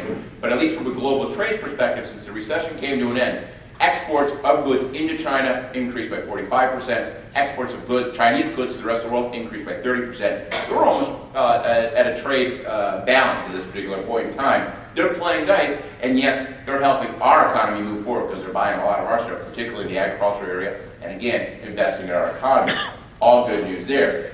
Also good news, of course, that we are in the midst, at the beginning of a massive energy boom, not to be forgotten in the U.S. If you think about Texas, you think about North Dakota, those places are being pushed forward by the fact that we're seeing massive increases in energy production, both for gas and oil, up 25% over the next 5 years, and that will continue. Ultimately, we do have to figure out how to get rid of fossil fuels. I'm not arguing that for a second. Indeed, as any good economist, I would argue the biggest problem with environmentalism is environmentalists. But to produce this here in the short run releases our dependence on foreign fuel, particularly from the Middle East, and of course it's more environmentally friendly to produce it here and use it here than it is to haul it across the globe in these big, dirty, ugly ships. So with that in mind, ultimately a relatively good thing, and of course it reduces demand for imports, yet again, good for the U.S. economy. As for the construction side, as Bruce sort of alluded to, it's little to be argued at the fact that the housing market is indeed moving forward very nicely. Sales running about 4.3 million units per year nationally. Prices, I don't care what you look at, Case-Shiller, CoreLogic, median prices, they all show the same thing. Prices are rising. The only debate is it single digits or double digits? That's about the only debate we're having at this particular point in time. The answer, of course, why? Inventories, we know that. Tight markets cause bidding wars cause prices to rise. And candidly, this was predictable. On the left-hand side here, this is month supply. 2 years ago, there were 9 months supply in the national market. That was down, down, down, down, down. You know, I remember 8, 9 months ago, reporters were asking me when the market's going to hit bottom.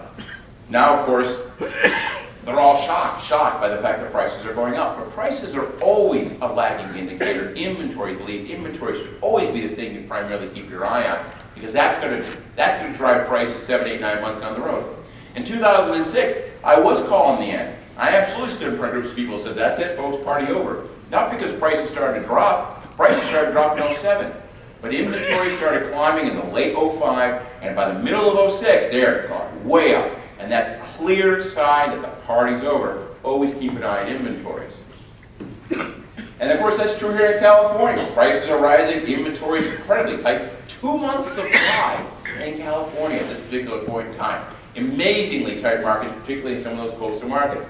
Not a surprise prices are going to go up, and they're probably going to continue to go up for a while.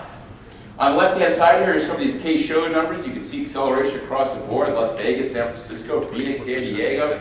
On the right-hand side, those are median prices for Inland Empire. And yes, have they exploded? Absolutely.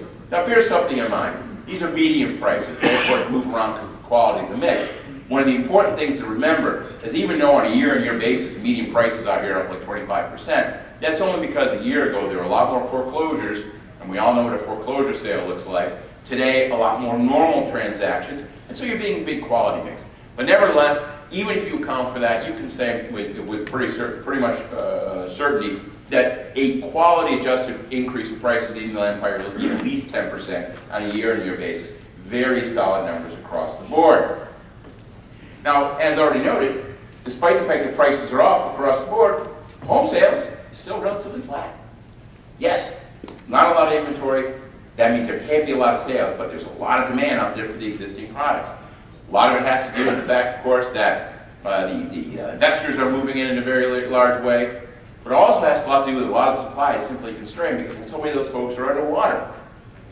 As for shadow inventory, you've heard a lot about this idea of shadow inventory over the course of the last couple of years. Candidly, I think it's complete hogwash. First of all, there is no such thing as a shadow inventory because the numbers that you have to see are out there for you to see. You want to see overall REO units? Here's the data right here, folks. And this is numbers counted from various things. This is private label security, Fannie, Freddie, and FDIC insured institutions. And as you can see, it peaked at about 600,000 units a couple of years ago. This is through Q3. I couldn't find my Q4 graph here. But Q4 is running about 300,000. That's half. The banks are trying to get rid of the stuff. They don't want it on their books. And as soon as they can sell it, they are. As for the inventory of stuff that's not in foreclosure, but let's say is in the foreclosure process or stage delinquent, yet again, that's way down. Still high from a long run standpoint. You know, this peaked at about 11% of all mortgages. Today we're running about 8% at this particular point in time. But bear something in mind, it's largely high because of units that are in foreclosure, and that number is so high for 3 reasons. And those 3 reasons are Florida, New Jersey. Judicial states, in Florida right now, it takes you 3 years to foreclose on a house. 3 years! Hell, I wouldn't pay my mortgage either. That's an easy decision, right? So, but other places like California, for example, which had this enormous supply, well, we've ground through most of it. Indeed, number of units in foreclosure in California right now, and this is not even adjusted for fourth quarter numbers, which just came out. I think the fourth quarter numbers have about 2.5% of mortgages in the state are in the foreclosure process, way down from the 7% we had hit even 2 years ago. There's really not much inventory there, and of course, what you're seeing is a big movement by the banks to get out of these foreclosure situations, do the short sales when they can. Particularly in a market like Vegas, somewhat here in California, you're seeing foreclosure sales going down, and you're seeing short sales go way up at this particular point in time. Local foreclosures, you can see the picture here, shows it very nicely. Overall defaults have peaked. Notice the default peaked at 25,000 per quarter, now down to just about 5,000. Still kind of high from a long run standpoint, but man, it's amazing how this has turned around. Yes, still lots of units in that pipeline, but the pipeline is slowly but surely draining out, folks. Simple as that. Now, it was already noted, and I think Bruce did a great way of characterizing this. This is an odd recovery in as much as it's a narrow recovery.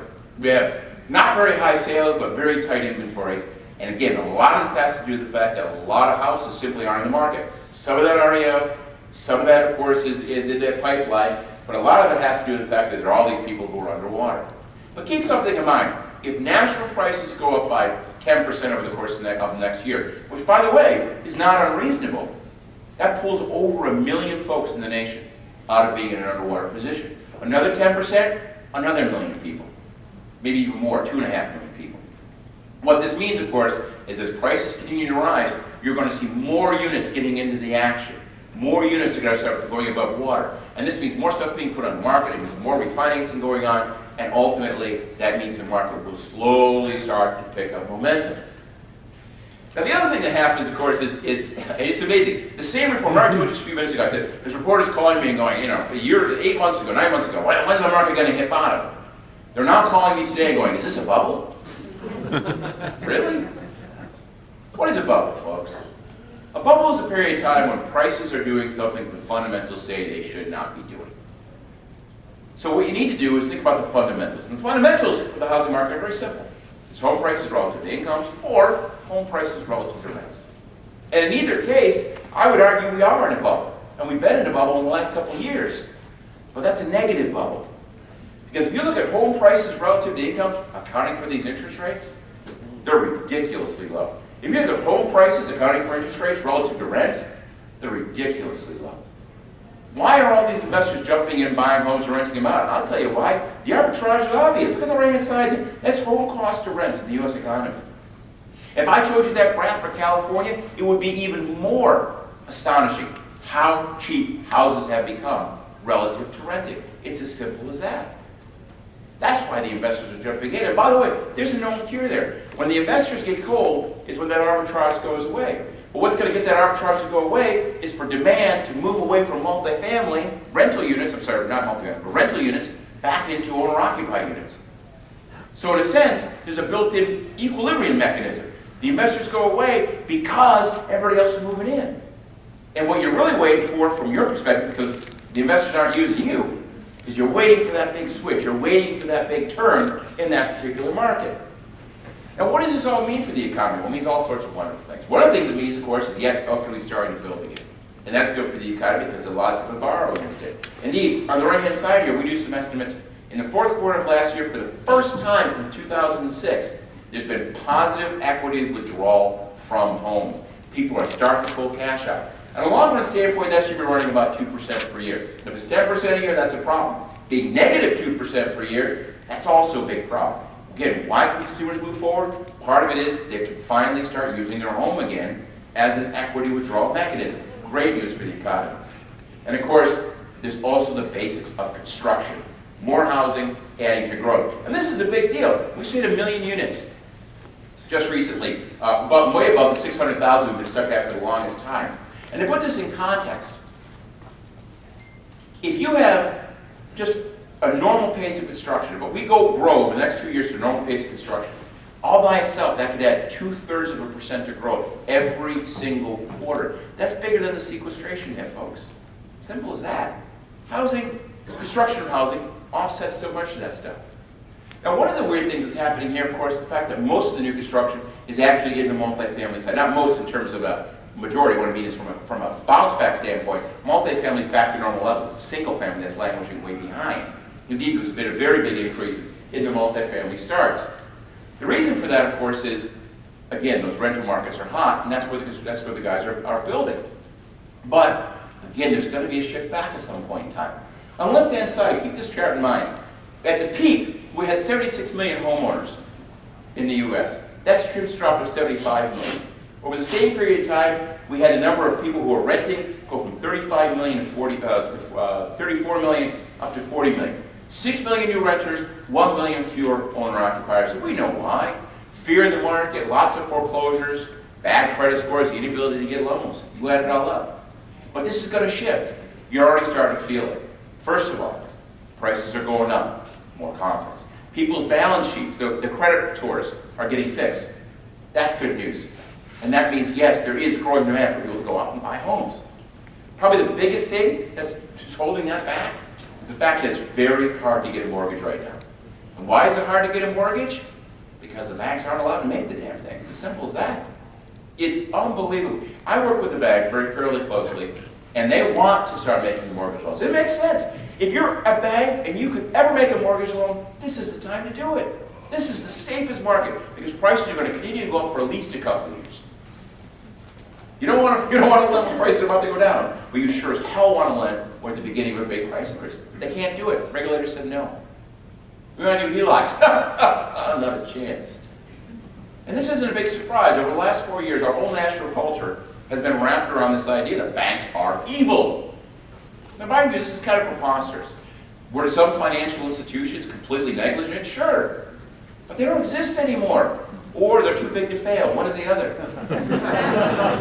It's the investment banks and the subprime lenders. Those are the bad guys, folks. Subprime guys are gone. They bankrupted and walked away with the gazillions. That was a nice business model. Yeah. I mean, yeah, but they have to punish someone, so you can't throw Angelo Mazzillo in back. He lawyered up. You can't put Dick Fold in jail. He's all lawyered up. So what do? The regulators go after the banks. I don't know how true this is, but this is a story I was told one time. A regulator walked into a bank, and he basically said to the bank manager, he said, look, I can make this real simple. Just tell me all the bad stuff you've been doing, and then it'll save us a lot of time and expenses to have my auditors find it themselves. Really? Now, there have been some talks about this. I mean, there's been this basic acknowledgement that they're not loosening standards, even though there's this huge demand, which is the pictures I'm showing you here. Obama talked about it, Yellen talked about it, Bernanke talked about it. But the guys at the top have people working for them, have people working for them, have people working for them, have people working for them, who manage the auditors. There's a big bureaucracy between there. Talking at the top doesn't change the work at the bottom. You got to get to the bottom, and that process hasn't begun. Hopefully it will, because when it becomes easier to get credit, that's going to turn this market on a dime. And boy, if there's anything you should be screaming at DC about, it's get your act together, get those mortgage markets working. There's no reason in the world the banks shouldn't be lending in this market at this point in time, if you let them. Simple as that. Now, how does our state stand up in all this? Well, we have started to build some, but not nearly enough. And indeed, our state is probably best qualified to be lending money into, because while it is true prices are high, also keep something else in mind. We don't have enough housing. From a supply standpoint, we've been undersupplied for 15 years. We have the lowest housing vacancy rate, and even though we have 15% of the country's population, we have approximately 7% overall building permits. We have the least affordable housing in the United States, with the exception of Hawaii, which is hard to count because that's all skewed because of the big tourism market. Yes, it's nice when prices are going up, but bear in mind, if you want to hold this up against Texas and say, what's the biggest problem? It's not taxes, it's not regulations, it's the fact that the cost of housing here is so ridiculously high. Let me put this in perspective. Texas, small government Texas, has more public employees than we do as a percent of their workforce. They have more police, they have more teachers.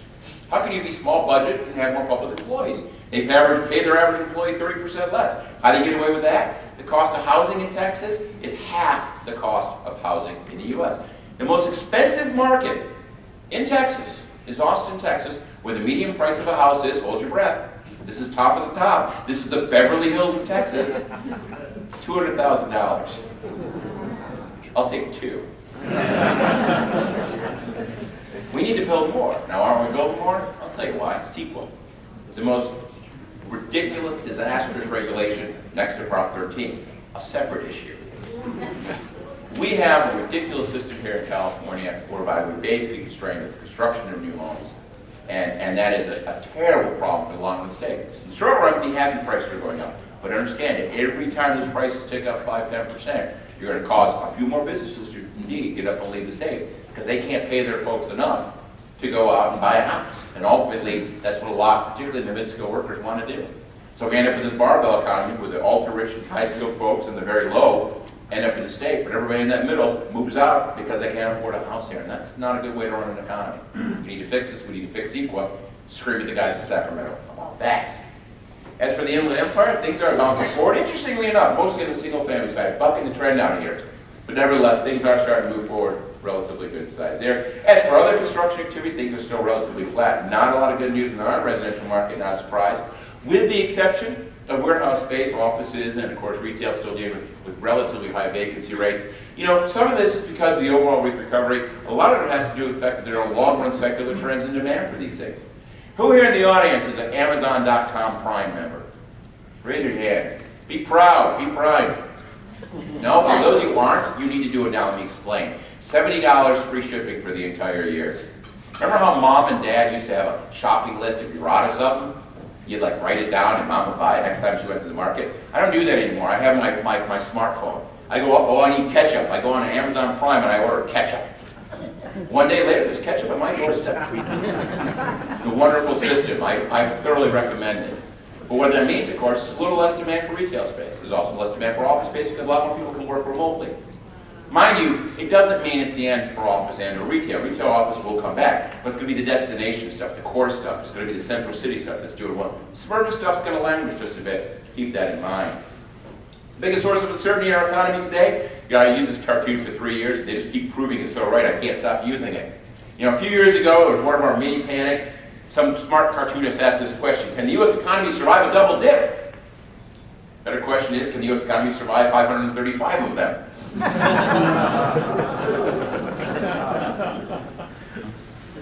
As I've already talked about, we manufactured a crisis in the U.S. that, of course, was the fiscal cliff. Now, mind you, I don't approve of the deficits we're running in D.C. I think they're largely a waste of money. However, I also know something else. Now, once you embark down this particular path, you need to use slow methods of getting back to some sort of normal equilibrium. When it comes to any kind of government policy, the basic rule is this: the economy is a piece of plastic. You bend it slow, take whatever shape you want. You bend it rapidly, you'll snap it. Simple as that. What you're dealing with here, of course, is a situation where we need to close a deficit. We all know that. And we need to do so in a gradual way. And yes, part of that means raising incomes, taxes again. It also means, of course, cutting some spending. You need to find a nice middle ground. What do? We put a bunch of guys in D.C. who couldn't agree on anything. The net result of which is we ended up with this kind of crazy fiscal cliff. It would have caused a recession, not because higher taxes and lower spending was necessarily a bad thing for an economy. It's because it was going to happen so rapidly. It was the speed, not the direction, that was a problem here. Now, mind you, most of that got pushed to one side when they came up at the last minute with a tax compromise. The $400 billion taxes went down to about $120 billion increase in taxes, and as I already showed you, we muscled through that. But there's still more issues to deal with out there, of course, that we're already talking about the so-called debt ceiling limit. And yet again, to prevent that from going up, yes, it will create a very rapid transmission, a very sharp hit to the U.S. economy, and yes, that could be potentially recession causing. We don't need this. We need compromise that gently moves us back to where we need to be, which is a sustainable, balanced budget sort of position, and they don't seem to be doing that, and it makes me crazy. The job of Congress is to get business done, not to draw ideological lines in the sand and prevent any kind of compromise from happening, thus leading us from crisis to crisis to crisis. Can't do that. And I'm not pointing fingers at anybody on this front. They're just as irrational on both sides of the aisle. It's very frustrating. As for local government, well, things are looking a little better. It is true revenues are up, but at the same time, a lot of those federal supports are pulling back. Never a good thing, all said and done. Here in California, we fixed things, which is relatively good. That's because of Prop 30. And Prop 30, of course, again, raised a lot of hackles. Now, right off the bat, Prop 30 actually, believe it or not, in the short run, is a good thing. But yes, it is true it would be higher taxes, but at the same time, that money is going to go into various sorts of state support mechanisms. If you sit down to an impact study, at least in the very short run, it actually is going to lead to better economic outputs. Greater economic output in the state is actually going to help growth in the very short run. And Prop 30 doesn't bother me because people say, well, we're a high-tax state, now we're a higher tax state. As I already said, we're not a high-tax state, we're a stupid tax state. It's a different sort of issue. Indeed, if you look at all taxes and fees we pay in the state of California percent of income, we're like number 18. We just use very unfriendly taxes. By the way, you know what the highest tax state in the U.S. is? I love this little tidbit. No, Alaska. Sarah Palin's hometown. She won't tell you this, of course. She talks about how Alaska is this paragon of business friendliness. Not really. You gotta remember, actually Alaska is the biggest welfare state in the nation because they get a huge amount of money from extraction fees on oil. And all that money comes in, comes up a bunch of checks, and they give those checks. If you live in Alaska, you will get an oil check annually based on those fees. It is the biggest welfare state we have going. We don't have an extraction tax on oil, by the way, in the state of California. We're the third largest producer of oil in the nation. Because rich people are going to leave. I already told you, folks, California's been expensive. We've been expensive for a long time. A little bit of higher income taxes is going to make you leave. You probably would have left already because you know what? You can buy a much larger mansion for much less money in Texas than you can here. Again, it's not the straw that broke the camel back. Now, I'm not all happy about it because A, you're talking about having us a surplus in a couple of years. That scares me to death. Last time we had a surplus was under the Gray Davis administration, and we're still trying to dig out from underneath the mess he created. Surpluses in Sacramento lead to all sorts of bad things happening, particularly when there's a supermajority. So that doesn't make me happy. And of course, we need real reform, not more higher income taxes, because we're more reliant on an unreliable source of income. You know, surplus today going to be a deficit in 3 years. Personal income tax is bounced all over the map. And of course, we got all this without any real expenditure reform. You know, it was a sad thing. The Republicans in the state are such an important counterbalancing force. But instead of being reasonable and coming up with compromises and dealing with it, they drew this line in the sand on taxes. They lost the battle, they lost the war. And it was a pointless battle in the first place. It always should have been, we'll give you the revenue, you give us the reform. We'll give you higher taxes, we want pension reform. You give us higher tax, we'll give you higher taxes, we want secret reform. And that never happened, and now I don't know where we're going to head.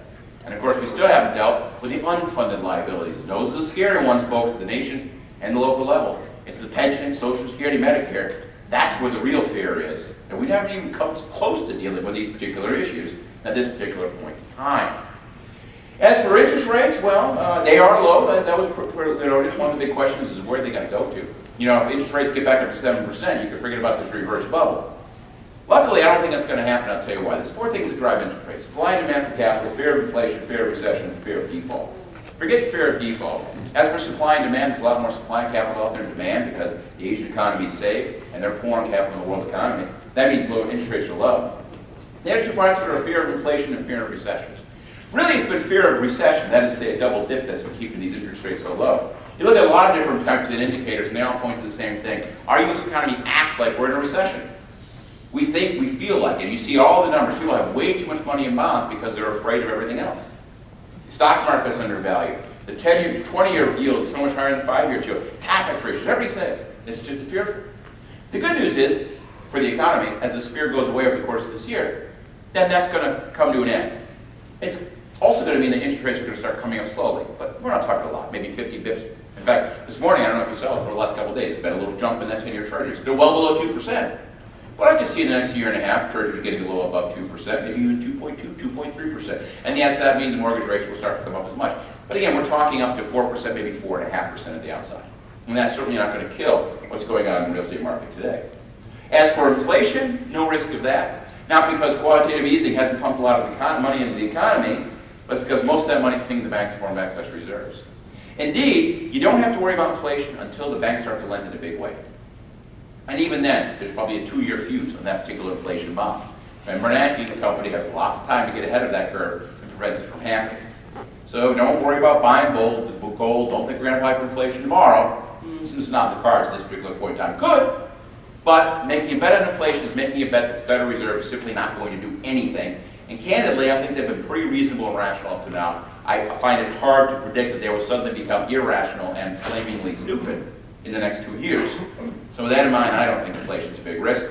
So interest rates up, but not all that much. So add it up, I'm optimistic about the economy. I'm optimistic about California. I think a little less than 3% growth this year, despite all those problems with sequestration. If they do come up with some horrible thing in Washington, D.C., you could derail this. There's no doubt about it. Big themes for the year, a little bit of stall in consumer spending, but consumers are going to start moving forward. Housing recovery is going to accelerate. Watch out, I think, in the medium term. I think we may be overbuilding on multifamily stock. Commercial will continue its slow. Exports, business spending moving forward. Watch for some modest increases in interest rates. California is in the growth mix, folks, and I don't expect that to change at all. The state has a tremendous amount of things going for it, and yes, some businesses are going to leave, because candidly, housing is way too expensive. On the other hand, there's lots of businesses forming here at the same time. Ultimately, the state will be on the forefront of growth. We still have to worry about Europe. They could melt down again. We still have to worry about D.C. They could melt down again. But short of these political risks in the economy, I'm about as positive as I've been about the Southern California and U.S. economy as I've been in a very long time. And if you add it up, that's good news. Good news for you. It's good news for me. And, you know, you can take off that crisis hat and start thinking long term. Start planning ahead again. Whew. Thank you very much.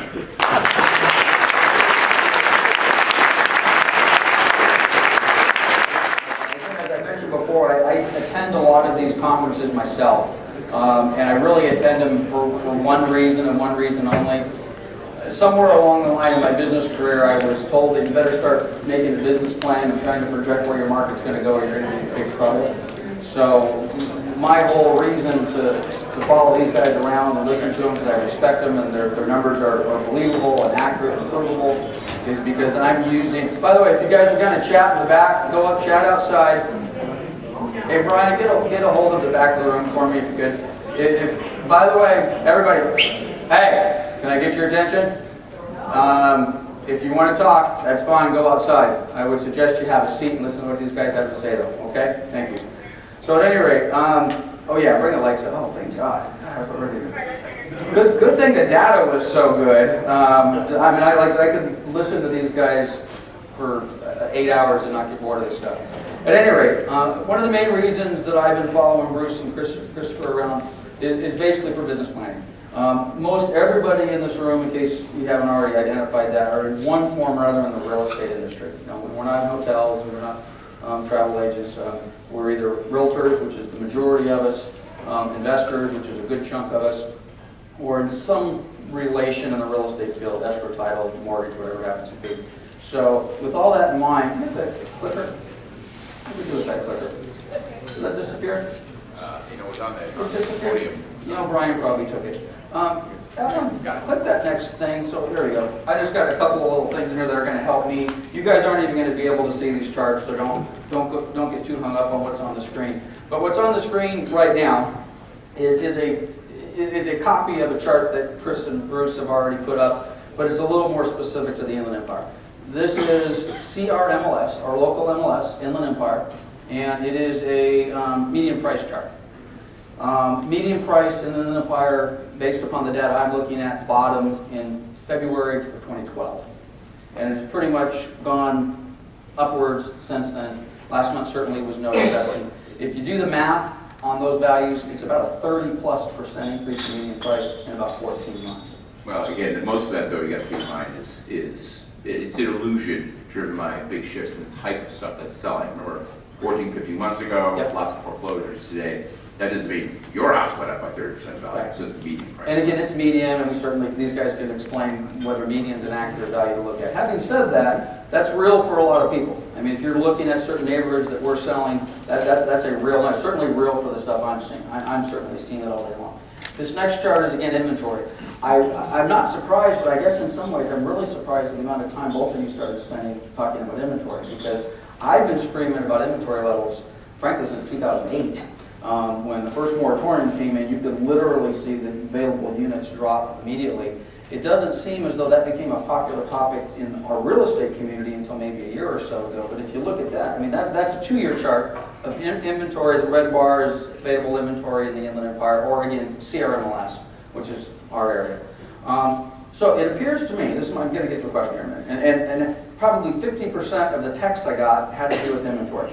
And before I ask the question, Stephen's an agent in my office, sent a text which basically said, and I'm curious how many in the audience, but either by applause or a show of hands, tell me if you agree with this. Stephen's text, and I'll read it verbatim because it was, I think it sums up how many of you, I think, will feel, is, Stephen, you in the room? Where'd it go? Anyway, I'll paraphrase. The economy is good, but we're screwed. And the word screwed is, he's talking from a real estate agent's perspective. There's two pieces of the equation that we need to make a living in this business. Basically, prices have helped. We all agree prices have gone up a little bit, the commissions coming in are a little higher, company dollars are a little higher, but the inventory levels are so low. You've got offices and agents out there starving. And right now, raise your hand if you could sell twice as many houses if you had the inventory. Keep them up. Keep them up if you could sell 3 times as many houses if you had the inventory.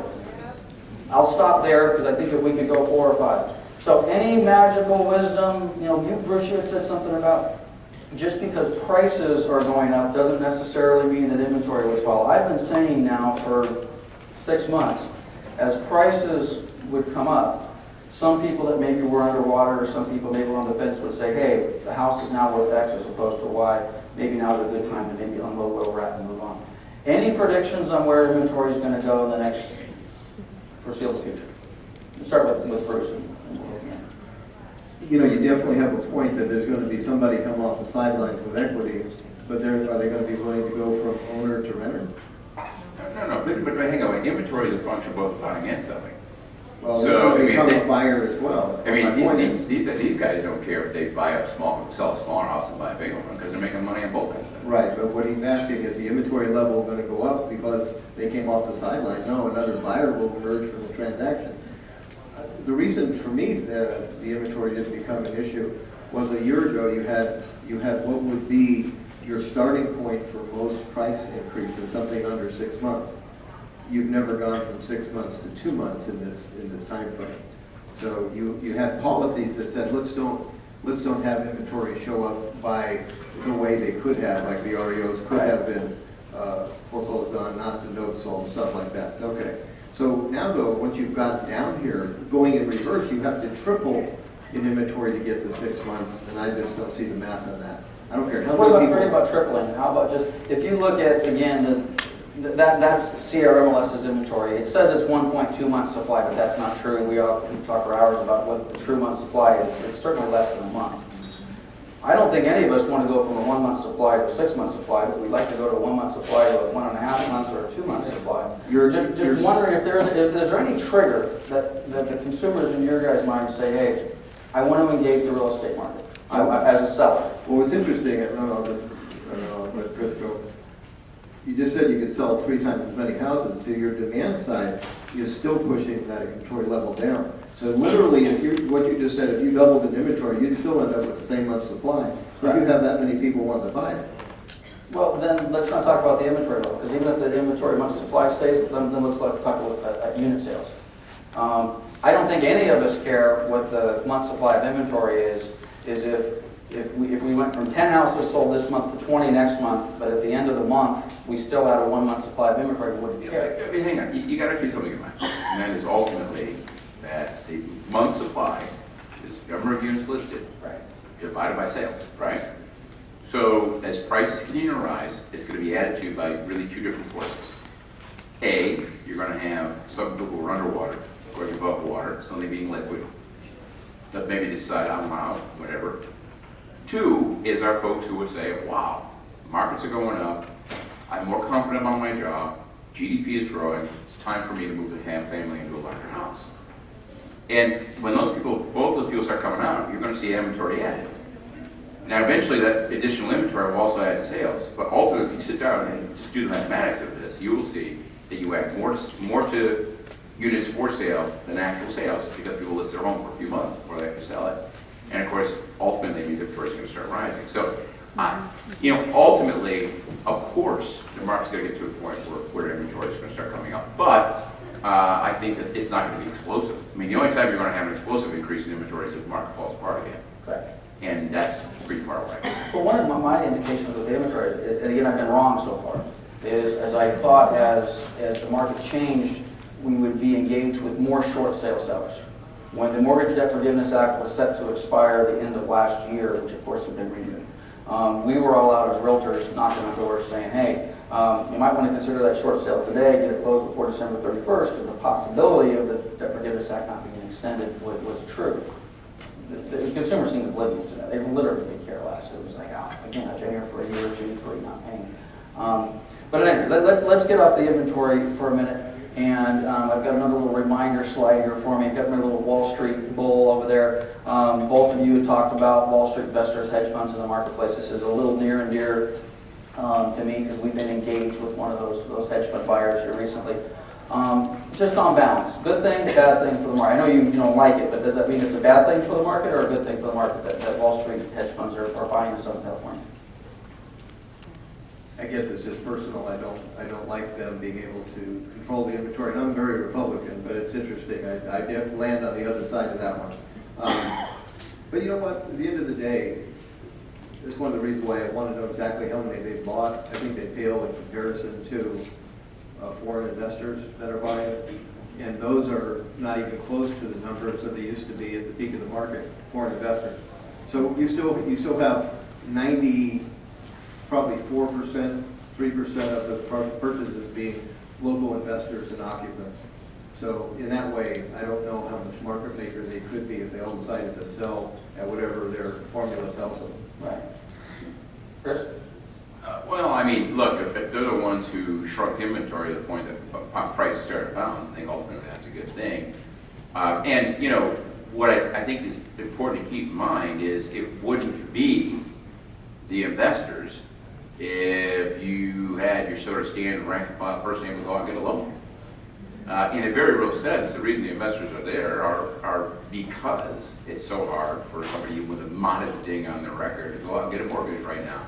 Which is kind of funny because, you know, you have an administration that has talked a lot about how they're for the middle class. And here you have what I would argue probably one of the most unprecedented opportunities of wealth creation for the middle class. And yet they're being frozen out by the very policies they put in place to quote unquote punish the banks.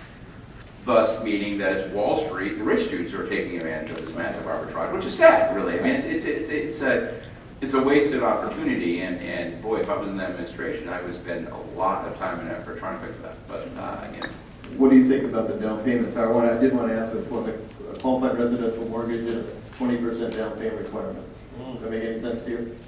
well, if you have a mortgage insurance aspect and getting it in second, I think it's fine. I mean, that's. But if you're requiring 20%, that's a problem. Yeah, I guess. Yeah, of course it is, especially here in California. What was interesting, the congressman said something that is accurate, that is surprising, is that the safest mortgage over the last 50 years is VA with nothing down. The down payment isn't the problem, it's the qualifying process that is. Yeah, that's an interesting comment. I don't know how long that stat's been out there, but it seems like people have been repeating. Yeah, I'm honestly, I think you have to have something. I think you have to have a scarcity game. Well, let's face it, probably the majority of the people in this room at one firm have been working with an FHA buyer in the last year or so. You have any luck with those? No. Right. Now, how about a 20% conventional buyer? Do you have any luck with those? A little bit? Who's having trouble getting their buyers accepted with 20% down payment?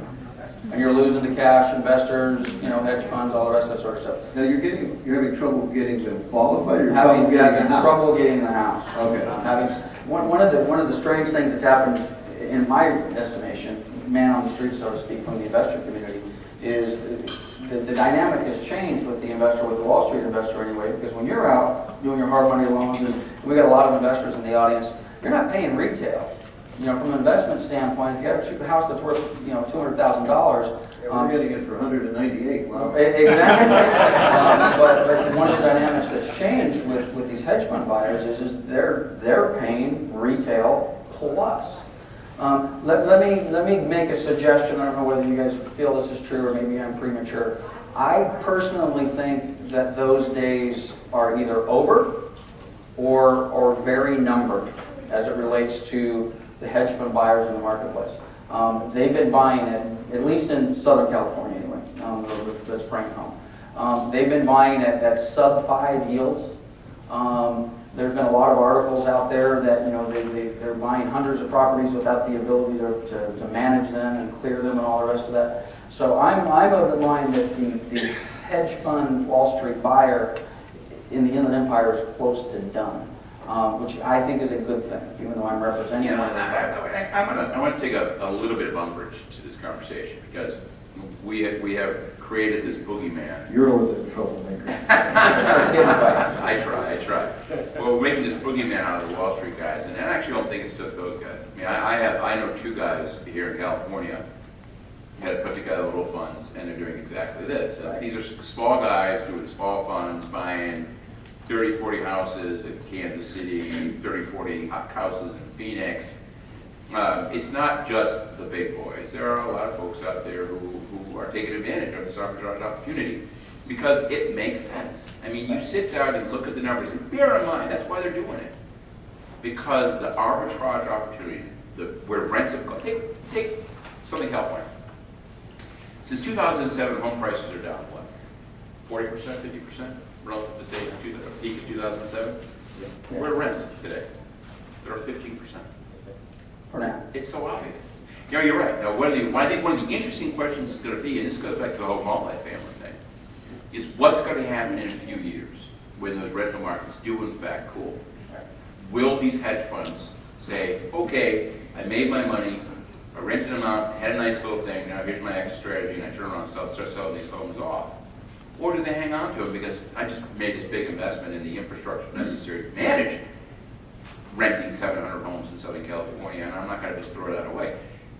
I don't know. We've never seen this kind of process before. It's going to be very interesting to see where that strategy is. You may very well be right. If they decide not to sell, then really your inventories in the medium term are only going to cover construction, and particularly here in California construction. Well, I think they will sell, and just so I'm not misunderstood, and I'm not sure if I do that often, miscommunicate.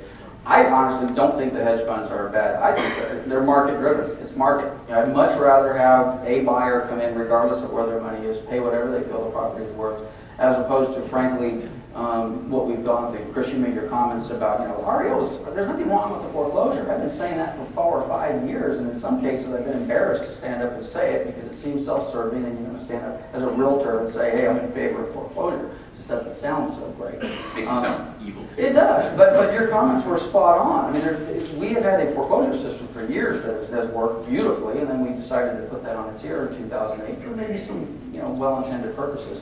But just the fact that there's confidence in the marketplace, whether it's just an individual investor, whether it's just a regular mom and pop home buyer, which I think we would all agree, the regular consumer that we're dealing with, the dog, the cat, the 2 kids, they want to buy houses. So the fact that they're competing with the Wall Street thing, I don't necessarily think is a bad thing. Let me bring that back to the rents though. The 15% increase in rents, where are we talking about? Nationally, California? Southern California. Southern California. Okay, I don't know that works here. I'm certainly starting to see, and maybe we're just at the front end of it, downward pressure on that immediately. There's a lot of rental properties out there. And quite honestly, maybe we won't have as much pressure because a lot of buyers that would love to buy are forced to rent, so they're renting around the block as opposed to before. But let's suppose all of these properties that are currently in, whether they're hedge fund buyers that are bought and hold or whether they're the others. I believe, Bruce, you said in a prior meeting or maybe even today, you thought we were good for a couple of years and then you get worried in maybe 2015 as far as where the market goes. I believe if I heard you right, Christopher, you indicated we're looking good for a couple of years as far as values. At least. Okay, so we've got positive appreciation in the real estate market for a couple of years. Anything that might change that and revise your opinion if something was going to happen this year or next? I would say one thing that would be, and it probably is going to happen, is if you ever had FHA revert to their former loan amount. The last time we were at this median price, the maximum loan amount in the Inland Empire was 160 grand, and now it's 500. It's 3 times the size. That loan is the only loan those people that lost their home 3 years ago can get. They changed that rule, that'd be a problem. Any unforeseen? Well, I mean, obviously, if they're unforeseen, you can't see them. North Korea tax, I don't know. But you guys are feeling pretty good. So you feel, at least from a pricing standpoint, which I think we would all would say is good news. I mean, you've sat through years and years of, oh gosh, we got trouble, we got flat, we've got no growth, we've got overhang of, and again, I agree with the comments about shadow inventory. I don't know what shadow inventory is unless you want to define it as property that are just in the system and not being foreclosed. But we're feeling good at least as far as prices for the next couple of years. Inventory, we'll see where that goes, and rents, maybe a little bit of softening, and we'll see. Do you think people are leaving California because of affordability? The monthly payment? I think that, absolutely. We've been seeing this for a decade. There's a lot of folks, particularly like I said, that you take your typical 33-year-old who's got, a couple kids, a wife, maybe he's got an associate's degree, he's making, $65,000 a year. He's not buying. He's nothing he can buy. So he looks at Vegas, he looks at Utah, he looks at Texas, he says, I can go buy out. You've seen the movement of these sort of mid-skilled folks out of the state for a long time. We have Absolutely. people, well, on the other side, we have people in our town that maybe make what you just said. And they just bought a house a year ago, and now they're worth 100 grand more than they were. Well, they bought at the right time. That's my point. We're rapidly going to the wrong time. That's one of the things that's interesting is California got hit very hard through this downturn. Our unemployment rate went high relative to the U.S. and typically, when you see our unemployment rate going high relative to the U.S., you see our migration people looking for jobs. Oddly enough, we didn't have that this time. But even as people left for jobs, people moved back because homes were cheap for once. And ultimately, that was good. But again, what worries me is as prices continue to rise, we're going to go back to where we were in 2005 when you did see this migration of folks out. So I guess the point I'm trying to make here is that you do see this pressure, but we're just not seeing it now because prices are affordable now. But very quickly, we're going to be back to where we were and say where they are leaving. Did you see migration loss as prices went up 01, 02, 03, 04? Yeah, you did start to see people go up. Especially 04, 05, 06, you saw a very weird thing because we had an economy that was on fire, and yet we had negative domestic migration, which is almost unheard of. But you had positive migration overall just because of immigration. because of folks coming from Mexico to build homes. I think this is how two economists disagree. I'm not really sure. I'm not an economist. I'm just, well, yeah, you say you're not an economist, but you're.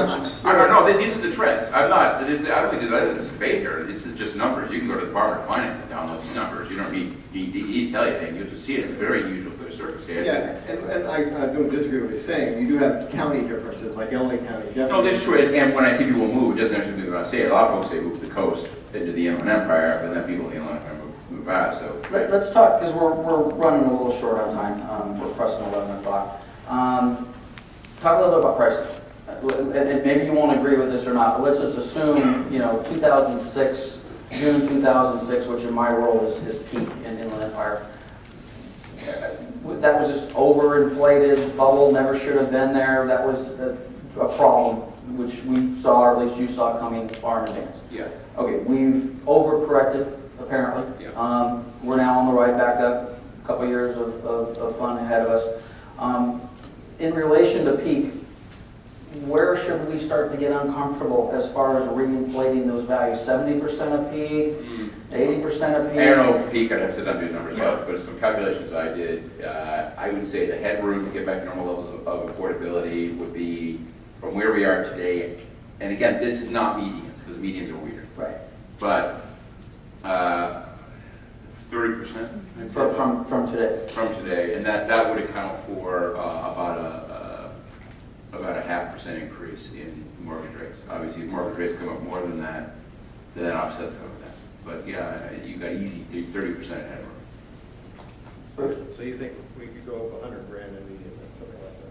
Yes, on that. Now, is that, what if we were to do that? What do you think? You have a. I would say it's going to be far more aggressive than that. Sorry.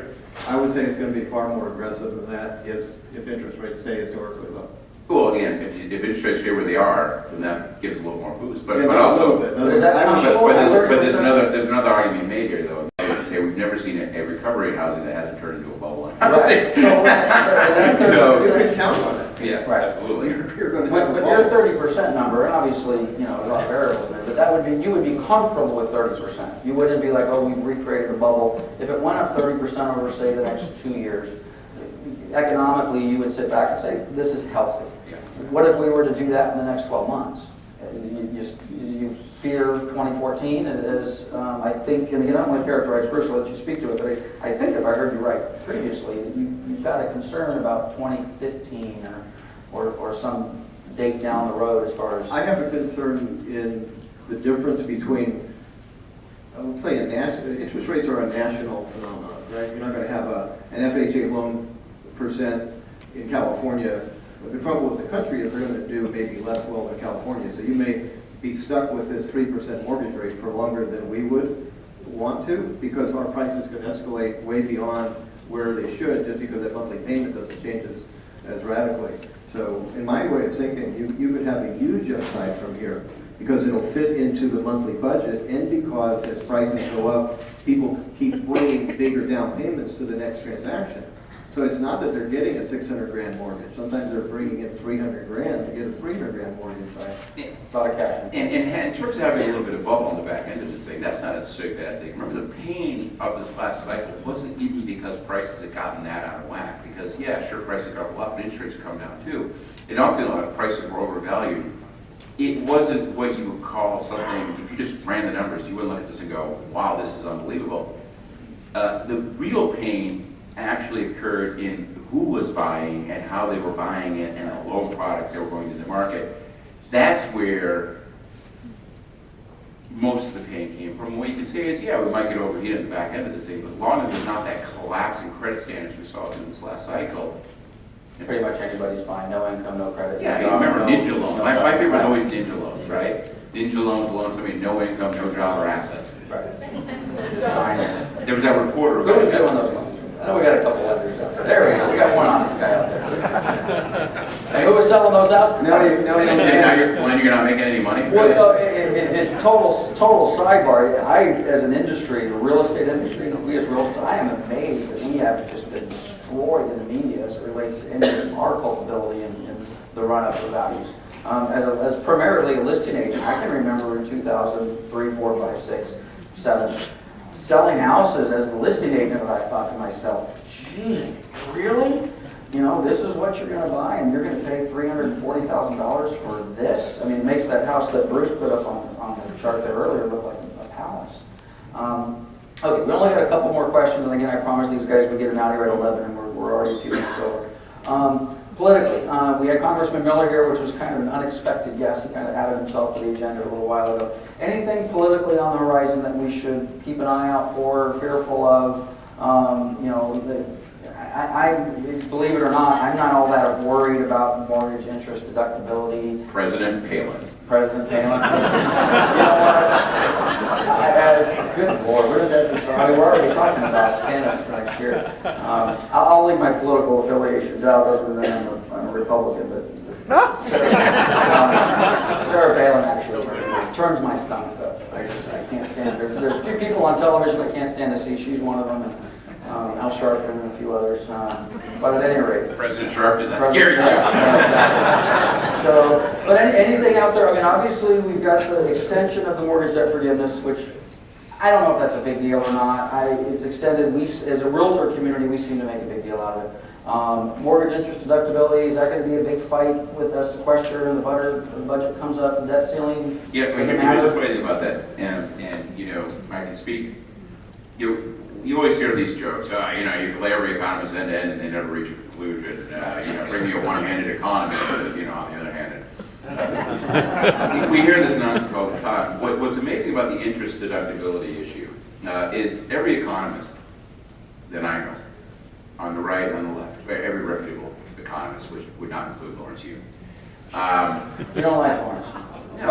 Lawrence Yun, NAR chief economist. He works. What he says is what his masters want him to say. Right. Which is us in this room, by the way, and which is an embarrassment. I mean, I know we're on video, and I'm not sure this is going to work its way to CR and NAR. It's an absolute embarrassment when we have our chief economist at NAR saying the stuff that he's been saying in the face of all the data. Yeah, and you know, but every economist I know agrees the same thing, that the interest deduction is ridiculous. There's no reason to have it. It creates all sorts of distortions in the market, and it should be gone. It's simple as that. Okay, so other than the hand clamoring on... Every economist? Yeah, anybody who's reputable, yeah.